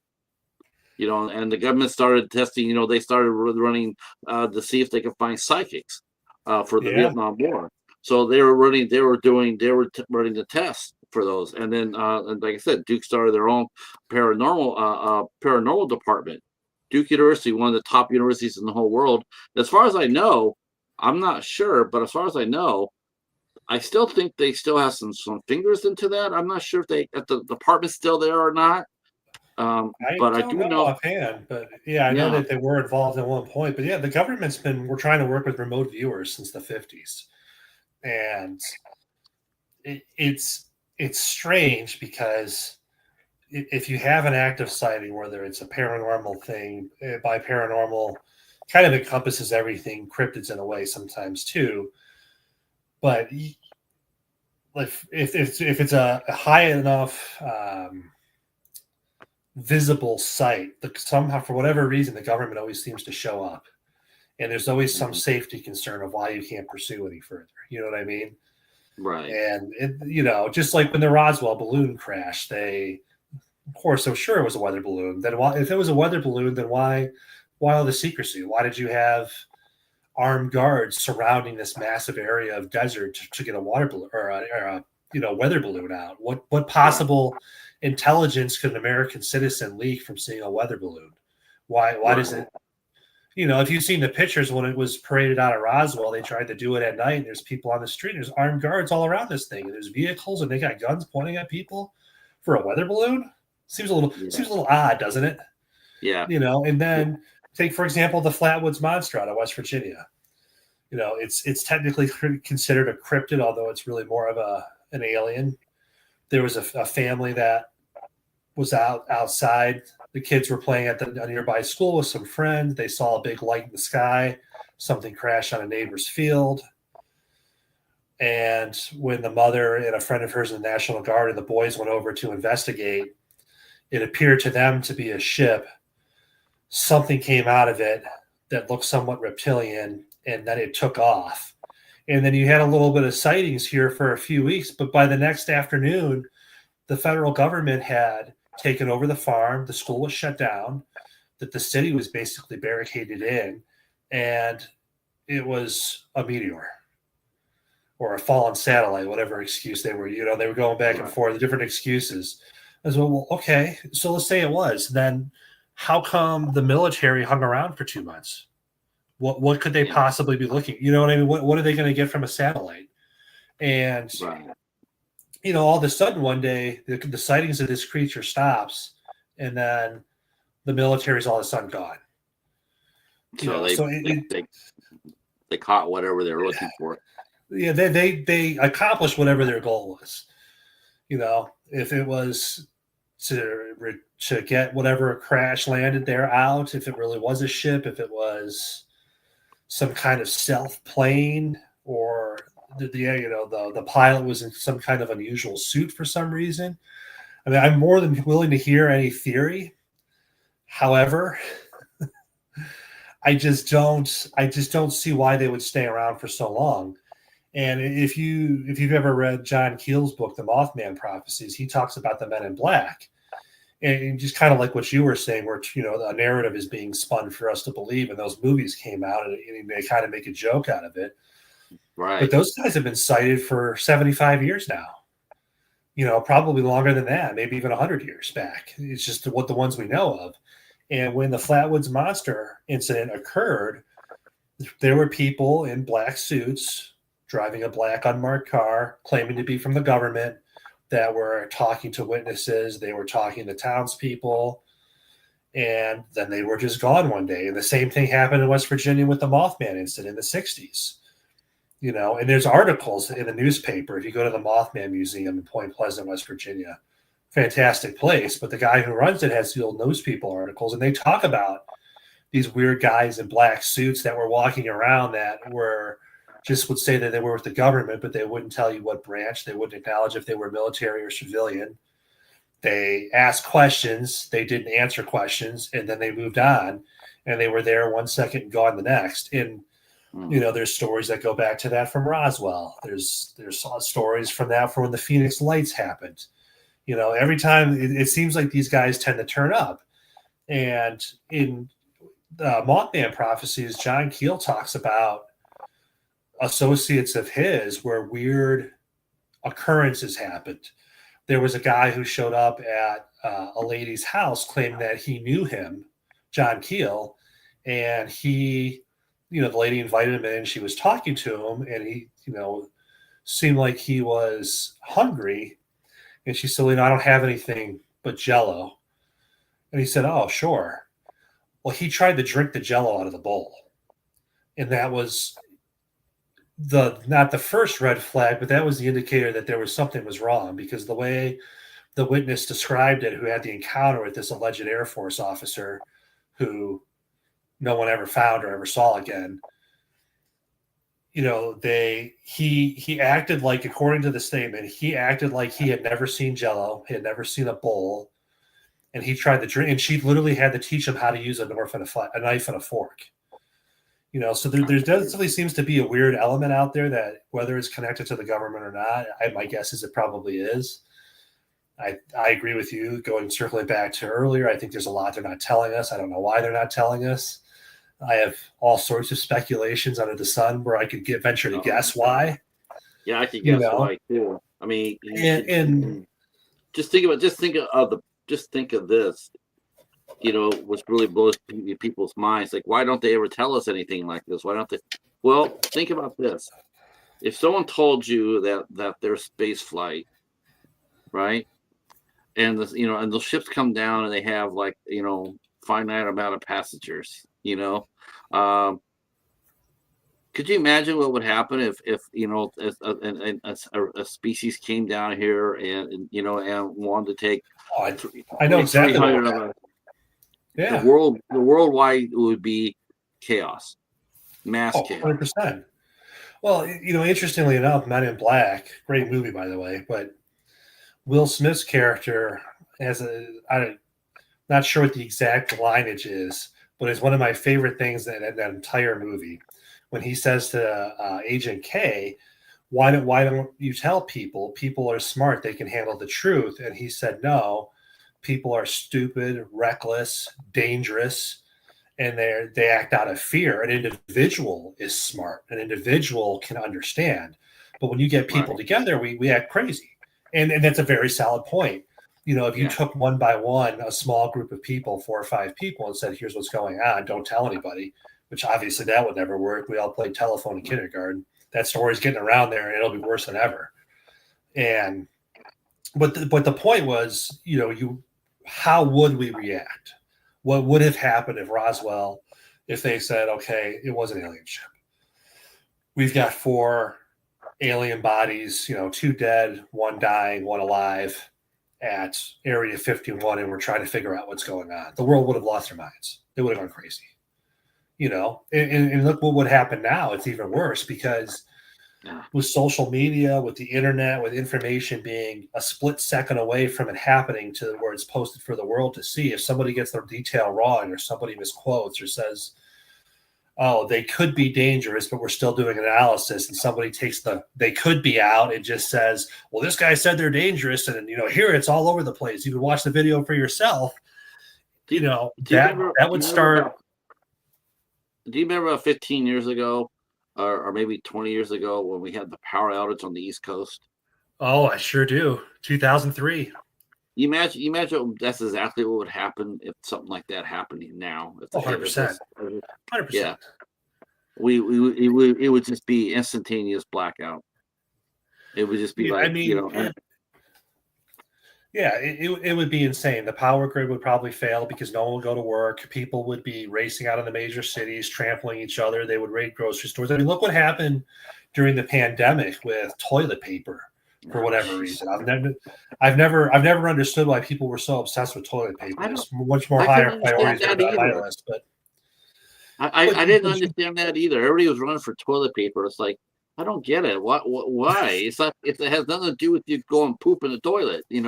Oh my yeah, God, I gotta get the toilet paper. But you know what it was? It was what was that? FOMO, right? Fear of missing out. So what happens is that, people get told. They get told what to believe. They get told that there's shortages on toilet paper. People are going to the store to get it. Okay, I yeah. better do the same thing, and then you get the mob mentality. Um, And that's exactly what happens is the mob mentality kicks in and then everybody goes crazy, which is what would happen if the wrong information is presented in the wrong fashion in the wrong timeline. so you think that's the reason why, right? Governments, I'm sure there's even stuff that I'm sure there's Well, like every country has their secrets that they share with other countries, but not all the time. There's stuff that we don't share I, among our top allies. I think this is something, something along that line. I don't think that other countries share any sort of a cryptid. I don't think they exchange information on cryptids.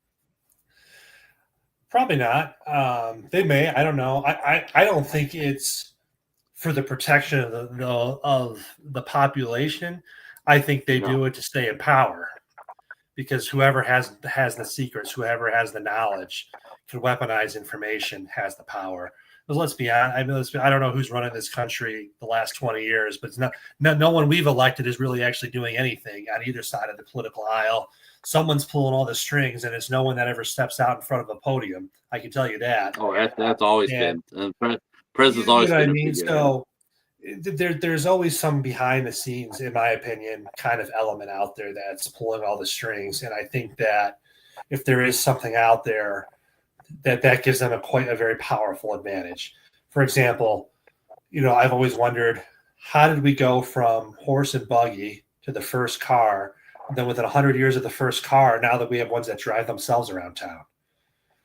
But we spent Yeah, thousands yeah, of yeah. I years with mean, horse and buggy. So how did we all of a sudden make these massive technological jumps? Because if you remember, pre-Roswell, interestingly enough, a computer would take up an entire room, and not a small room either. And it's no, now that's an iPhone or an Android can do more than that computer could, and it fits in the palm of your hand. yeah. So how did we get this far this fast? I mean, especially if you look at the last 25 years when cell phones really took off, and now all of a sudden we're all walking around with computers. Now everyone has a Ring camera on their house, so we live in a surveillance state, unfortunately, because everyone's got cameras everywhere, and it's all Wi-Fi, so it all goes onto the internet, so it can be up for grabs for anyone. But my question is, how did this technology evolve so fast when it took us 10,000 years, 50,000 years to get past horse onto an automobile, and then in 100 years they're driving themselves around? I mean, it just seems like that something happened that gave us a massive technological boost. And And if that's it, yeah. I'm just curious. Like to me, it's like I'm just curious. Like I said, I do think it's I think a lot of sightings are suppressed. Um, but what is the average person that Because there's two types of investigators when it comes down to these sort of things. You got your weekend warriors type that go out there maybe once a year, twice a year, go out there for a couple, then they rush back and put it on YouTube. And of course, they always find something too. Then you got your dedicated ones that they take it seriously. They have invested time and effort and study, such as yourself, into the realm of a cryptid and paranormal. I'm sure we haven't talked about that part of it yet. But I knew we'd be talking a lot about cryptids because I'm fascinated. Um, how hard is it for? Because even though you welcome other people to to come and join. Like your group has over 18,000 people in it. Your Facebook group has 18,500 people. I don't know if 100% of them are all cryptids, cryptologists or fans of it, but still, you have 18,500 people that are at least interested in one of the two, cryptids or paranormal. What is more popular too? Is I would think the paranormal is more popular than cryptids. Is that the case?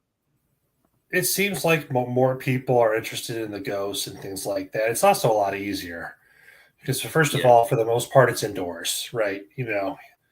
Depending on where you live, it's either cold or hot half the year, and there's only a little bit of time in between. So it's just easier. It's a little bit cheaper because with cryptids, the only way to really to go out and look, you actually kind of have to get out in the woods, and you have to go spend a few nights out there, sometimes by yourself. And you got to put trail cameras up. You've got to be sitting up all nights. Be patient. You've got to look for signs. It's a very methodical process. It's a very extensive process. If you're trying to follow any kind of scientific methodology behind it, you don't want to contaminate your own evidence. So you really have to be out there and be careful what you're doing.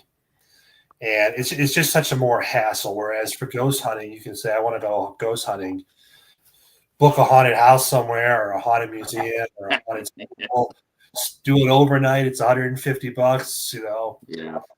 You stay all here all night. I can't. Yeah, I can't. That You know, I can't go with that. I just to me that's just paranormal encounter is just as much as as serious as a cryptid encounter. It's like I think that again it's like again it's something that is so watered down now. It's beyond belief. It's like you turn onto a paranormal channel or what have you, and they're going ghost hunter, and they always find something, right? They all every. I mean, yeah, I go looking for Bigfoot. I know the chances of me finding something for the Bigfoot are probably between 1 to 1,000, But good Lord, I could go out with you tomorrow, and I guarantee you we could come back in a week and put up a YouTube video saying we had a paranormal encounter, which you think it would be absolutely so much more harder than doing a cryptid search, and I think people really they do damage to it, to the paranormal community by taking advantage of people. It's like those so-called mediums. They come up there and they say, "Oh, your grandma died, right? Your grandma." Yeah, because you asked me that out there in the front. That's why. You had one of the people there with a little earphone in your ear. Yeah, Joe Smith. He just lost his grandma. They do damage to it by taking advantage of people's beliefs. And to me, it's like you're not that far away from the most holy ground in this country anyway. Um, I've had a couple of paranormal events, and I'll tell you one thing. I'll go to my grave with this, but I think the most hollow ground in this country is Gettysburg. interesting. I went out there to where Pickett's charge was, where he kicked off. My wife was in the car, and I'm standing out there, and I didn't even hear her call my name. She said she called my name like 3 times. And then she came up to me and she tapped me on the shoulder, and I was standing there just watching. I had tears coming down my eyes. I wasn't crying, but I had tears coming down my eyes because I could see the battle in front of me. I could see individual cavalrymen and horses. I could hear the cannon fire. I could see that as much as I'm talking to you right now. I saw that at Gettysburg. It's just it was so mind blowing to me. It's like, wow, this is amazing, to see this. And I believe that. Like I said, I'll believe that till I take my last breath. But that's hollow ground.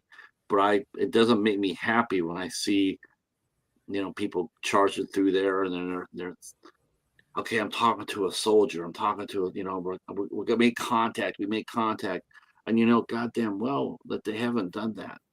They're exploiting it when they don't have to. If they just went out there with an open mind and open heart, I do believe that you would run across some real paranormal activity.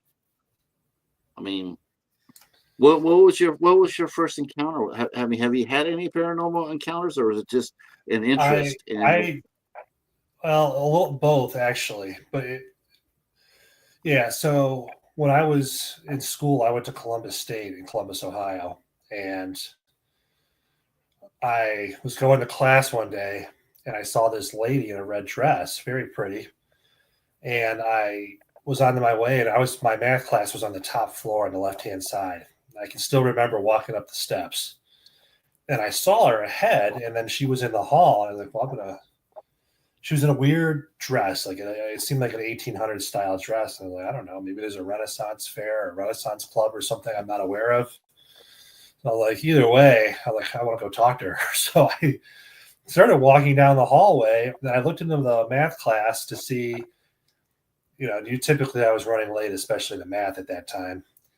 And, there's nobody really in there yet. So I looked over and she was gone. And they go, she must have ducked into one of the rooms. Got to the end of the hallway. I looked in all the rooms and there's nobody in there. This guy comes up from the other side, the other staircase, and asked if I saw where the girl in the red went. And I'm assuming she went that way because she's not in any of the rooms. I looked. Like, how did you see her anyways? And he's like, well, she was up the stairs ahead of me. I'm like, there's nowhere she couldn't have been unless she walked down and walked back up. But I just turned my head for a second. She couldn't have moved that fast. Thought it was weird. Didn't think anything of it. Like this is really weird. I wonder where she went, And Yeah. I was like, I don't know. Maybe there's a closet or something she's changing in. Who knows? Any event, a couple months go by. I got a job working for the school. And one of my responsibilities was giving campus tours. So you go to the training thing, they're walking around. We get to Aquinas Hall, and they start talking about the lady in red who's haunted the hall for the last however many years. I was sitting there like, okay, now we're getting somewhere. And I was asking questions. I go, what does she look like? And they described exactly what I saw, according to people who have reported encounters over the years. And apparently the campus police were aware of it. They didn't like to mess around with the hall that much because it freaked them out a little bit because they'd seen her looking out the window. A friend of mine, her dad was visiting, and she said, he was kind of staring out talking, and she walked over and she said, Dad, who are you talking to? And he said, the pretty lady in the dress right here. And he looked over and he said, she was just right here. And he described the lady in red that supposedly has walked that hall for as long as it's been there, as far as I know. And people over the years have reported seeing her out the window. People see her in the hallway. Sometimes she's in the courtyard of the building. So it's interesting because it makes sense how she disappeared, because it always boggled my mind how she got off that floor without one of us seeing her or moving that fast, because I just looked in the room for a second. So there's no way she could have gotten down to the other end of the hall and out of a staircase. It just never made sense to me, but at the time I was like, well, I just didn't think of it in that frame. Like, oh, I wonder. And then I started hearing all these stories, and they start talking to other people that worked there who had seen her. And it's kind of like, this is fascinating. And then I found out when I went to the library to do research that there used to be a graveyard, of course, there. Supposedly it was moved. Let me rephrase, the headstones were moved. Supposedly the bodies were moved too, but who knows for sure? Who knows how they were treated? There could be any number of reasons, or it could be completely unrelated. There was an article 4 or 5 years ago now, maybe, in the Columbus Dispatch about the school, the hauntings at the school, because it had resurfaced again in recent years. There were a lot more sightings, and they're being reported more. And a lady wrote an article on it. It was really, really interesting. And she talked about how the graveyard was there, and it was, supposedly all moved over to the new cemetery, that's still there today. And, you always have to wonder when they say we're relocating the graveyard, are they actually moving the bodies, or are they moving the headstones? And even if you are moving the bodies, what impact does that have, if at all? Because that may not have been necessarily the cause, or you know what I mean. There's all sorts of different theories of why something would haunt a location or something That's would be present. that's one thing that does get me about. I mean, there's two different thoughts for paranormal. I mean, there's the people who believe that there are. I mean, I can't explain. I just got done explaining about Gettysburg or thing when I thought Gettysburg, but there's also the other the you know, my first encounter with the paranormal when I was 12 years old, and I had an encounter with a poltergeist because I was open to it, and so it was very spooky. Um, but it always kills me when I see a lot of investigators. I'm not sure how you feel about this or not, and if you feel the same way, I mean no disrespect, but this is just how I look at it. What really kills me about paranormal investigators, and it's like I think it hurts, is the fact that they always seem to limit what the poltergeist can do, or the entity can do. They always seem to believe that it has rules. They're dead. There's no more rules. They can go wherever the hell they want. They're a spirit. It's not they're not tied down to a house. You know what I'm saying? It's like, well, they're haunted the house because they can't leave here. And who's holding them there? I mean, certainly it's not me. You know, certainly not anybody I know. Not going to be any priest that I know. They can go to go anywhere they want. Like sitting there watching, you know, watching the you know, the battle, you know, of Gettysburg, and you're sitting there, and all you see is these horses and these men, and you can hear the cannon, and they weren't locked into that place. They were going over. I mean, I'm looking from, you know, the width that I saw while I'm standing there at Pickett's kickoff, you know, where he kicked off his attack. Brian, it's like miles wide. It's wide. There's no. It's like it's not just here because this is where they fought at. It's wide. The possibilities are endless. I just feel sometimes when some investigators they try to put limitations, you know, on that person. Like that person's here because they're tied here. Who's to say? Maybe they like it where they're at. Maybe when you're not around. I mean, there's a like. Do you see the you know, do you see the entity every day? No. Well, that might be because today the person went to Alaska, and then they might be back the next day. Who's to say? Well, and Do you think? that's assuming that's assuming they're dead people and not something else entirely. Yeah. I agree. I think it's a bad judgment to assume anything. We have to go with what we can verify, and that's part of the reason that we're still called a pseudoscience, is because everybody goes out and they say, "Well, I think this and I think this, and because of these rules." But where do these rules come from? Who says? Yeah. And you know, and like you were saying, I agree with you. And are you familiar with Ed and Lorraine Warren at all? Yeah. I was just going to mention them about. I was just going to mention the last Conjuring movies coming up. Well, if you look at some of the stuff, I mean, they equate pretty much everything to the demonic. I disagree, but that's they I do investigated tend toward over. that. I You do know, tend toward a poltergeist is a poltergeist is a demonic spirit. It's I do believe that. I don't believe the ghost people coming back as ghosts. I guess you can call me like a Christian type person, and that believes, like, you know, once dead then the judgment. I'm one of those type of guys, but I can't explain what I saw. You know, was I open to it when I saw the at Gettysburg, because I've never seen anything like that before nor since. I've never seen that.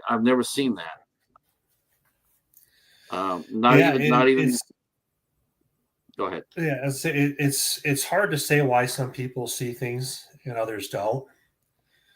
I like to consider myself half skeptical. I always try to find another explanation for what I've seen. I want to explain it. I don't care what the explanation is. I just want to know what it is. And if Right. there's a trick of light, if there's another problem, if there's something else that's deceiving, I would like to know. So I try to rule everything out first. But That is one school of thought, is that everything is demonic and not necessarily deceased humans. There's all sorts of different theories. There's if you go down the quantum side of things and the physics side, that they would tell you, a physicist would say it's bleed over from a dimension existing in the same time space on a different, I guess, frequency, for lack of a better word, or it's a dimension next to us that overlaps, it's bleeding over. And we're seeing just a glimpse of someone just going about their day completely unaware that we're even there. And it has nothing to do with us whatsoever. It's just one of those things. There's other people like, Ed and Lorraine Warren contribute most things to demonic. I disagree. I don't think everything is demonic. That said, they did do over 10,000 cases in their career, and they were called in by not only the U.S. government, but several other governments across the world to investigate things that nobody else could figure out. So they certainly have the background to make a statement saying that it's probably this. They would know probably more than anybody because of how many cases and the kind of people that recruited them. If they weren't getting results, if they weren't explaining things, those kinds of organizations probably would not have taken them, hired them, brought them on, and asked them to consult for them and things like that. But some people think again, it's one of those things too, if you think about it though, right? So again, it goes back to where, now you got people doing investigations. You said they got called to 10,000 cases. I'd like to know how many of those cases did they actually run into an entity?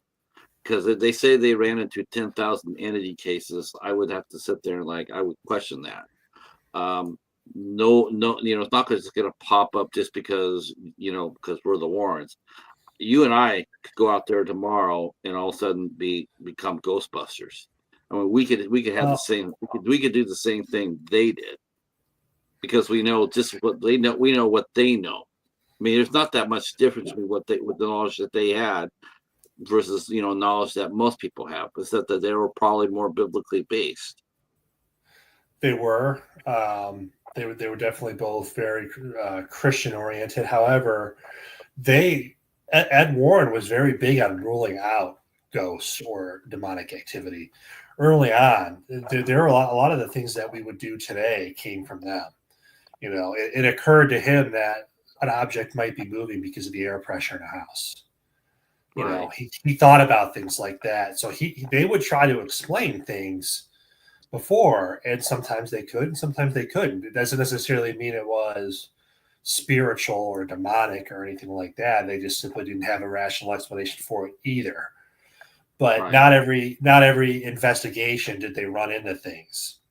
But exactly. There are a lot that they did. But if you look at the number of cases that they were doing, I mean, they were doing this for a living every day. They went to work, and this is what they did. They went and checked out, investigated here, investigated there, and people called them in.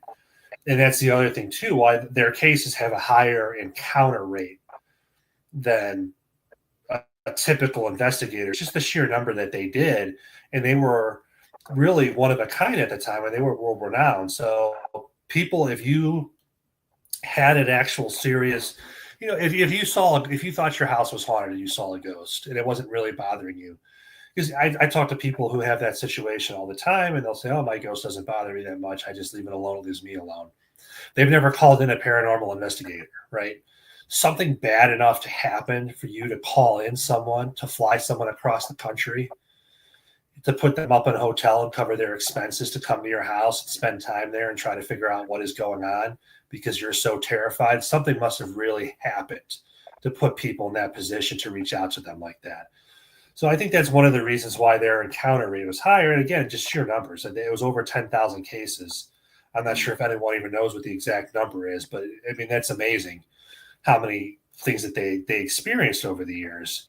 But again, they debunked a lot of things. They said, no, that's not a ghost, or that's not a demon, or that's not supernatural. It's not paranormal. There's a lot of times where they would say, no, I don't think this is. I think it's something else.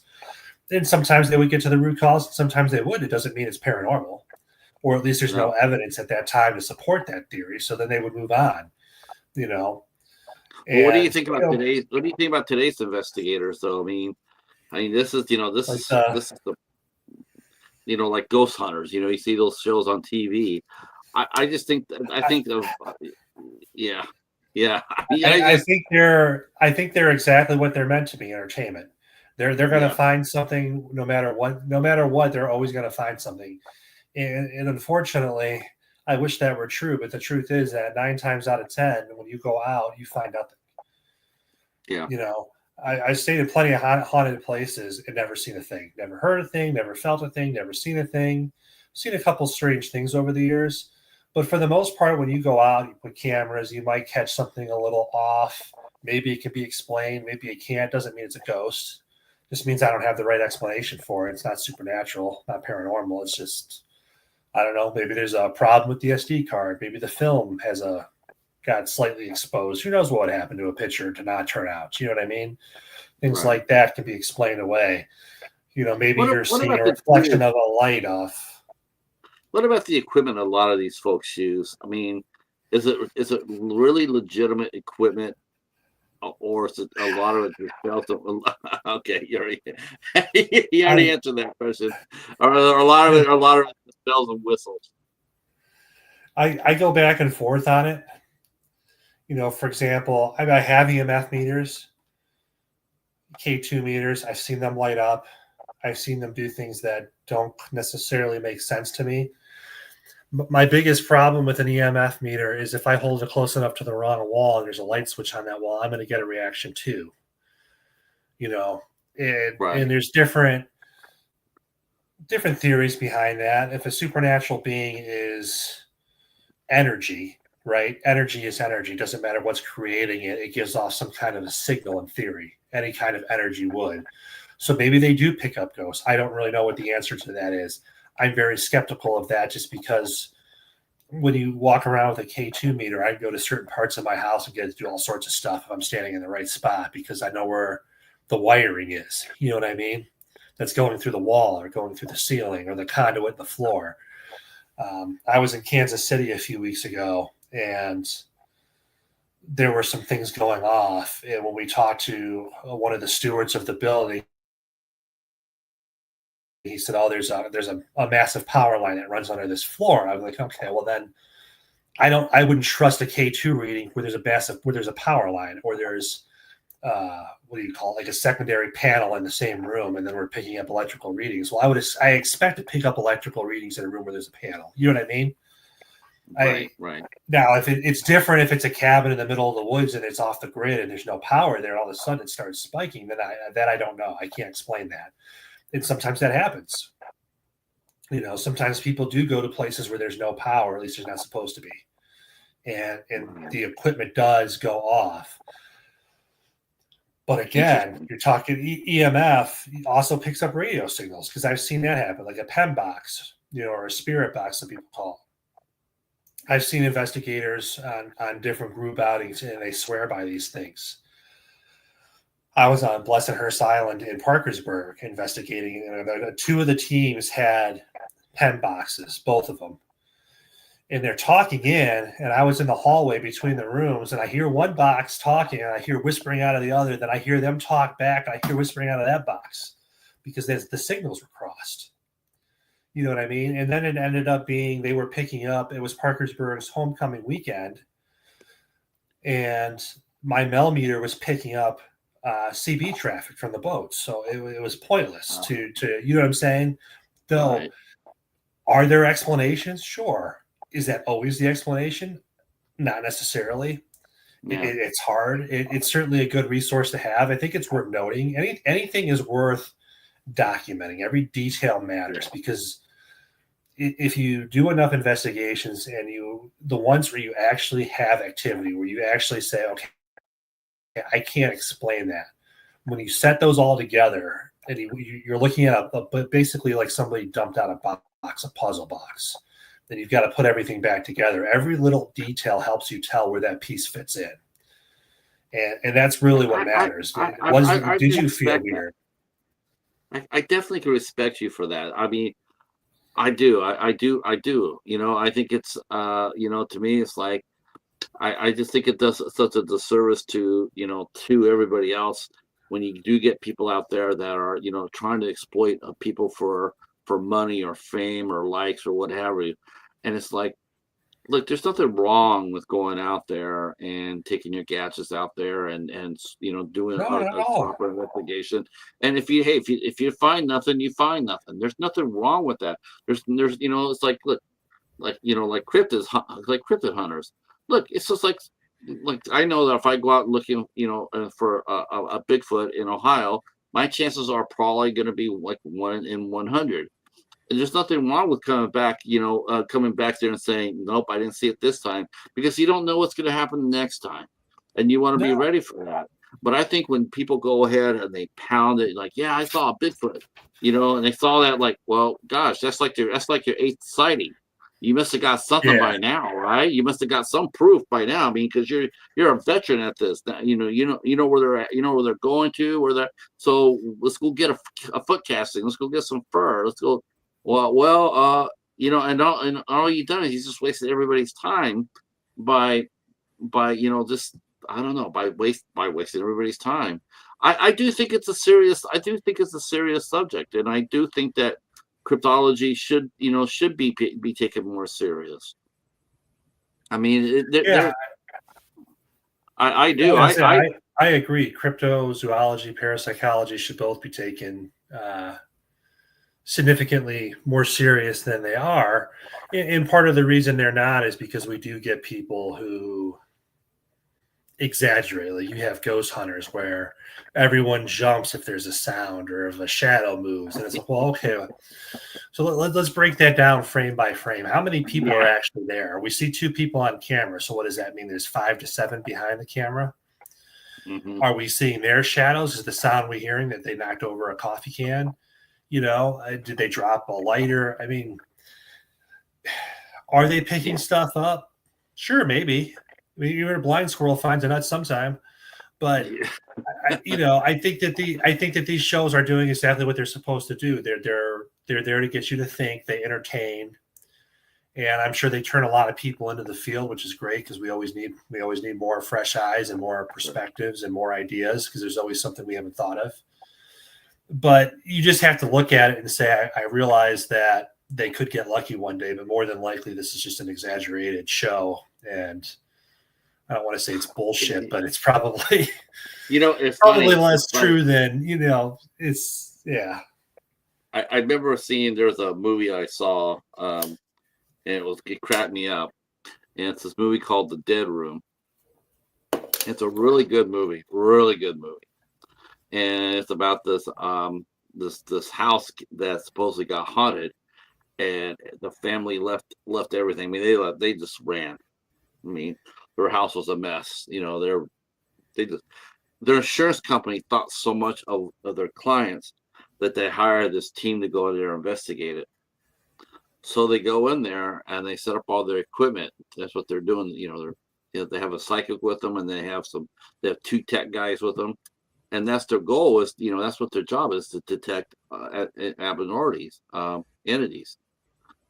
And it made me laugh. It's like the first time that they actually had a true encounter, they all wanted to go home. It's just like, I'm sitting there watching this going like, why the hell would you spend all that time studying and researching and setting up equipment and going out on these investigations, and the first time something really does happen, you're out of there?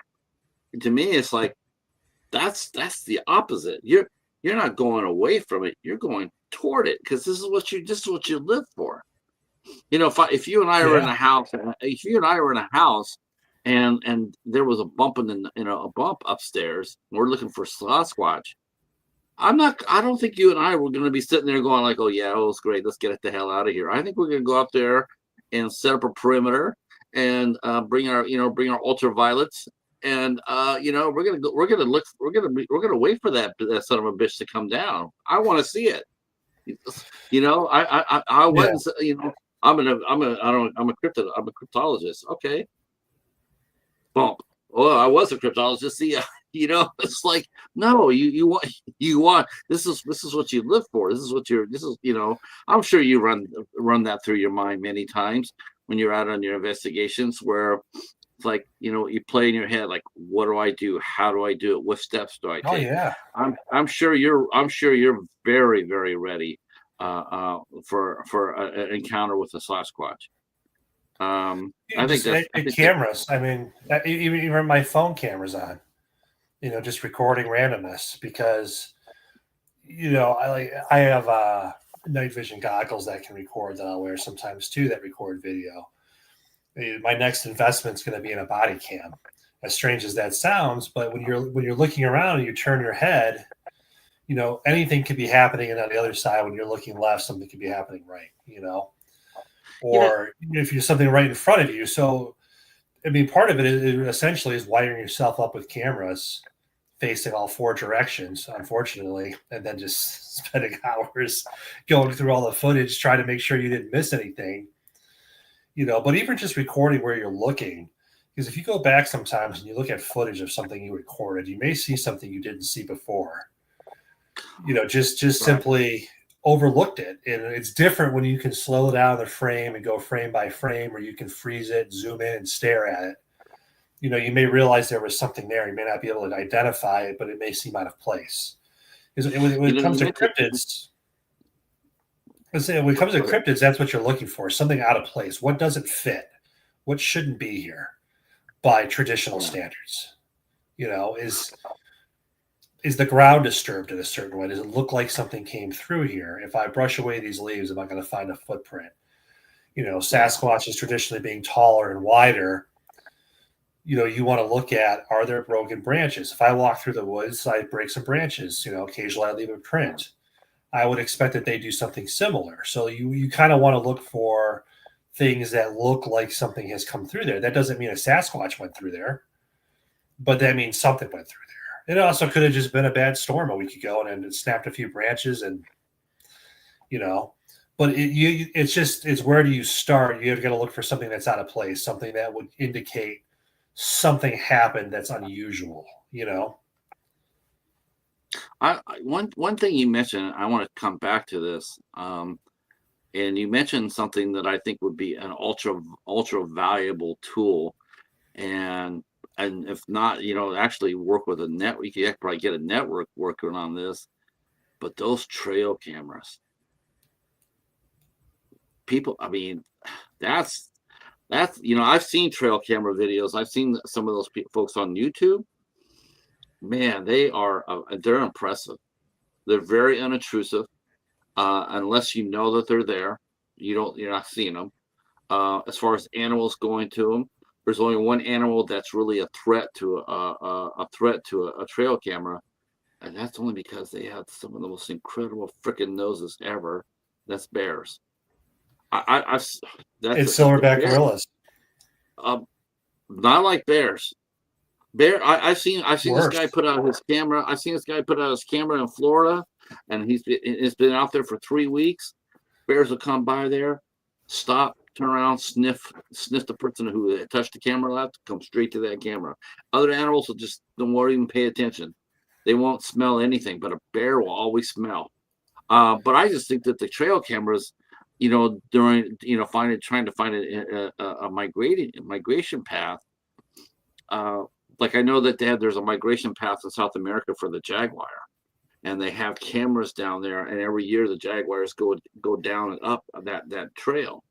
And to me, I would think that would be a really cool tool to use to try to set up some sort of network. Like if I had if I could put trails, like let's say that the activity for the Sasquatch is March and April. Well, I could lay out my cameras out for a 50-mile radius. Then someone else could pick me up from there, and then someone else could pick me up from there. What do you think? I mean, do you think that's something if people could come together, we could get some definitive proof about a Bigfoot? Maybe. And that's That would be assuming they don't know the cameras are there.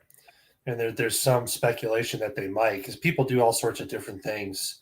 People put it's out the bait, people, things yeah. like that. But traditionally, an animal won't avoid a camera, but sometimes the No. cameras get knocked off. And it could just simply be a squirrel or raccoon being chased by something, or the weather. But there was a group studying gorillas in the Congo, and they had cameras in the trees. And one of the silverback, the females, stopped, and then more of them came, and they were all staring up. And when you watch the footage, after a few minutes, a male came by and started beating its chest, and it was staring at the camera and growling at it. Somehow they knew it was there. Now, I don't know if they could smell it. I don't know. I don't know if they are smart enough to look at it and say that doesn't belong here. But the clan or pack, however you want to call them, I'm not sure what the name for gorillas is, but was gone the next morning. They disappeared over the night when it got dark out, and the camera wasn't night vision, unfortunately, so they couldn't really see anything. All the gorillas were gone. And it's interesting because somehow they knew something was there, and we're operating under the assumption that a Sasquatch is some kind of a primate. So what traits of primates does it have? Silverback gorillas are a larger primate, and if they can somehow detect that a camera is there, perhaps a Sasquatch can too. And that's assuming that they're not smarter than we are, because the truth is we have no idea what their level of intelligence is. And by intelligence, I'm not saying that they could sit down and type a 75-page paper in 2 hours. I'm saying this is their environment. Think of it like this: if I picked you up and dropped you in the Congo, how long would you survive, right? Or with both of us together. Without me, yeah, with or without the cheetah. Hey Dell, how are you? Even with the cheetah. That's right. We probably wouldn't make it through the first night, right? Something would kill us because we would have no measurable intelligence. Because we talk about intelligence, and I don't think we're talking about it in the right way. We talk about intelligence like they can speak English. I'm not saying that. I'm saying intelligence as they're the masters of their environment and they know it. Just like if you dropped a gorilla in the middle of a city, it wouldn't last. It get hit by a car, get hit by a bus, truck. We'd probably shoot it if we're being fair. But if you drop a gorilla in the Congo, it's going to be just fine after a couple of days. It'll adapt very quickly because that's their intelligence. That's their level of intelligence in that environment. Our intelligence is very environmental based. So we talk about Sasquatches because a lot of times people say, well, why do you always say a Sasquatch is super intelligent? If they're that smart, why aren't they communicating with us? I think you're misunderstanding intelligence. I'm saying that their ability to survive and adapt to their environment is extraordinary, and it's come over a very long time. And depending on how far back you want to go and how much you want to debate their origins, if they are in fact the missing link, at one point I think there was 21 or 24 different species of humans all living together at the same time prior to Homo sapiens ultimately winning the battle, whether they bred amongst themselves or the other species killed the other ones out. Somehow we all ended up like us, right? But what if we didn't? What if one of those others, one of those other species did survive? And it's simply just been alongside us all along, and it's always been here. And they just don't populate the same way we do, because most large gorillas will have reproduce once, maybe every 7 to 9 years. Most of them will only have one offspring very often. Sometimes they have two, but that's not necessarily the average. You know what I mean? So you're talking about a very slow reproductive cycle, whereas humans, unfortunately, as we know, there are many people out there that have 10, 15 kids, you know what I mean? And over the years, obviously our population has exploded because we reproduce at a much faster rate. Larger primates other than us typically have a very long period between giving birth. For whatever reason, we do not. We can just go. Every 9 months, we can pop another human out. Most primates cannot do that. In fact, we're the only primate that can that I'm aware of. So assuming that the Sasquatch is, again, in the primate family, they probably will never have the numbers that we have. And they may simply be also more responsible, because think about this too. It's also a matter of survival. How many young squatches can they watch still survive? Because from their perspective, we're probably the biggest predator, right? I mean, I'm if sure. you were them and you looked at us and how we behave and how we treat each other, and you had any ability to understand just action in general, just simply watching without context, you would probably think that we're barbarians, right? Yeah. And Yeah. so, and there's different theories behind it. Sometimes I've often wondered if they possess some kind of an instinct that they stay away from us for that reason. It's an instinctual, it's I, something in their I evolution think that that's, they've evolved. yeah.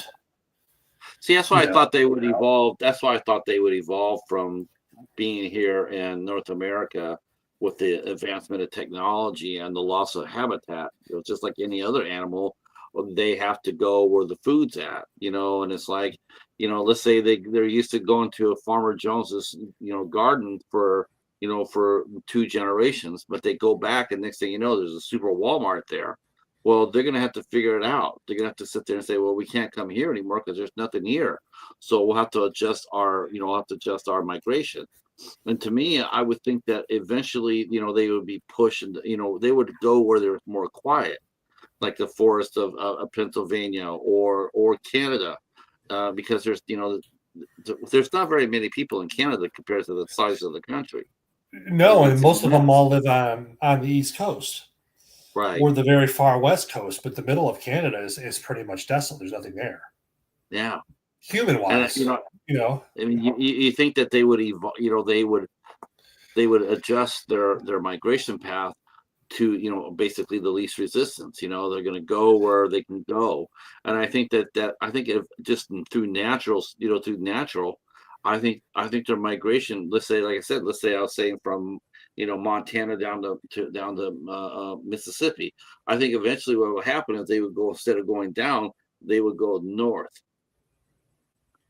I agree. Uh, I see, think like as we said earlier with Ohio, it does seem like they have altered their behavior and their presence has migrated south more towards West Virginia.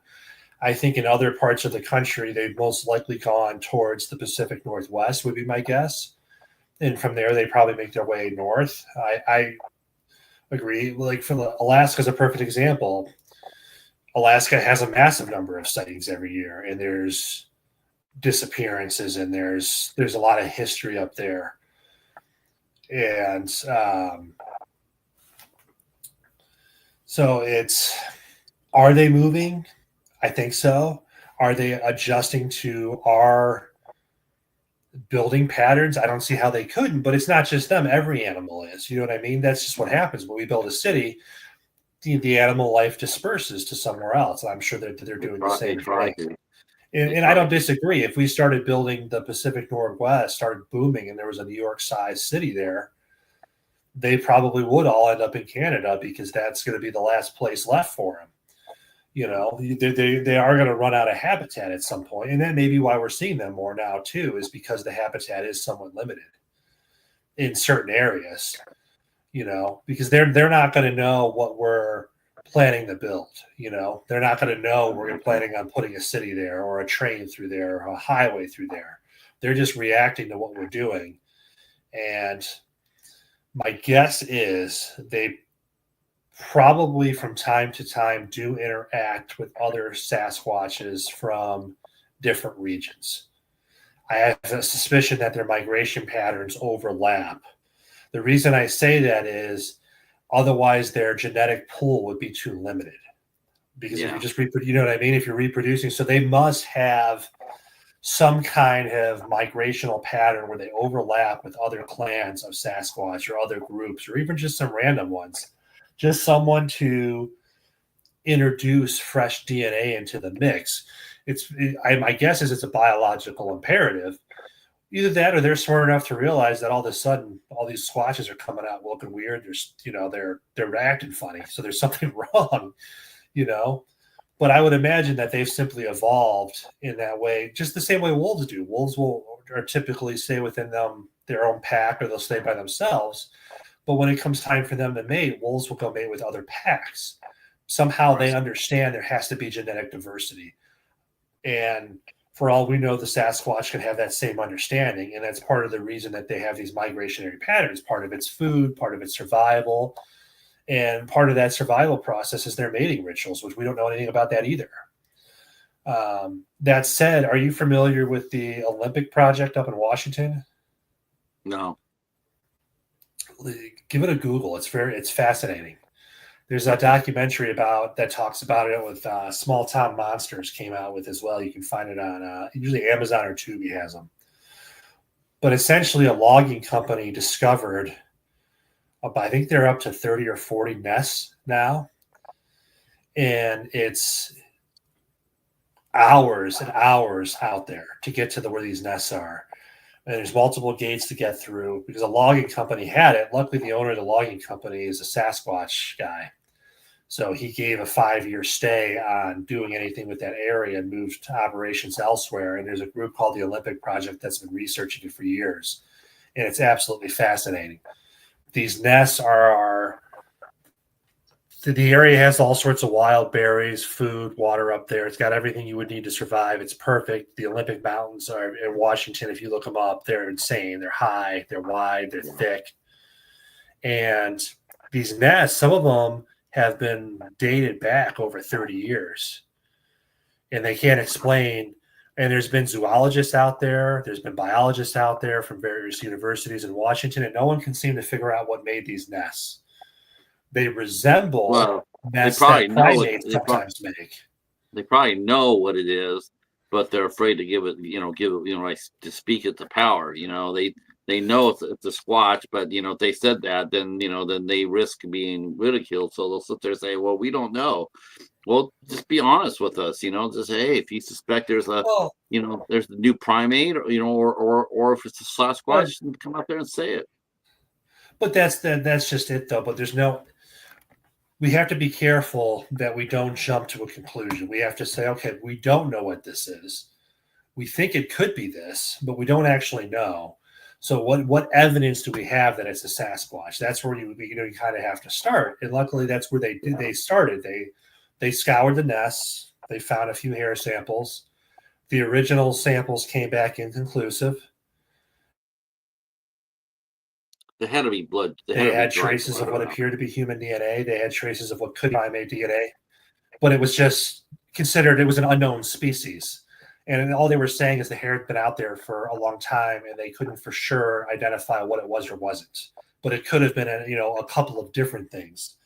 Wasn't what anyone was looking for, but at least it narrows it down a little bit because they're saying it could be exactly, or it could be a human or something unidentified, but the nests resemble primate nests that just on a larger scale. Primates make something similar.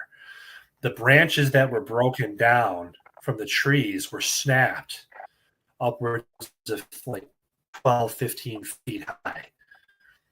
I'm 6'8", and if I reach up, I can't reach that high, let alone snap a tree limb that's as thick as a softball off a live tree and then go try to bend it and weave it into these nests.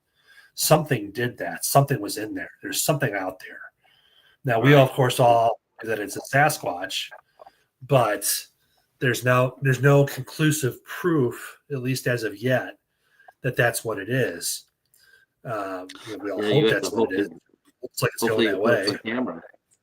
Maybe they could put some cameras on there, or during the time of the when they think that they're going to be there, they could put not only cameras, but they could put drop microphones on there, pick up sounds. We have gone way past our time, which has been absolutely a blast. I definitely want you to come back again if you would like to. I'd love to. Yeah, this was a lot of fun. I really enjoyed talking to you, Brian. This has just been this is fun. Dell is here. It's his favorite Bigfoot media with Andre the Giant playing the role and battling Lee Majors. I thought it was Ted Cassidy for some reason. No, it was Andre the Giant. Was it Andre? Yeah, I'm pretty sure it was Andre. Okay. Was it for all three appearances or just for the first one? Because remember he popped up. I always assumed it was Andre for all three. Okay, I I know that they did two with Steve Austin, and they did one with Jimmy Summers. Yeah. I love that. That's one of my favorite episodes for sure. For sure.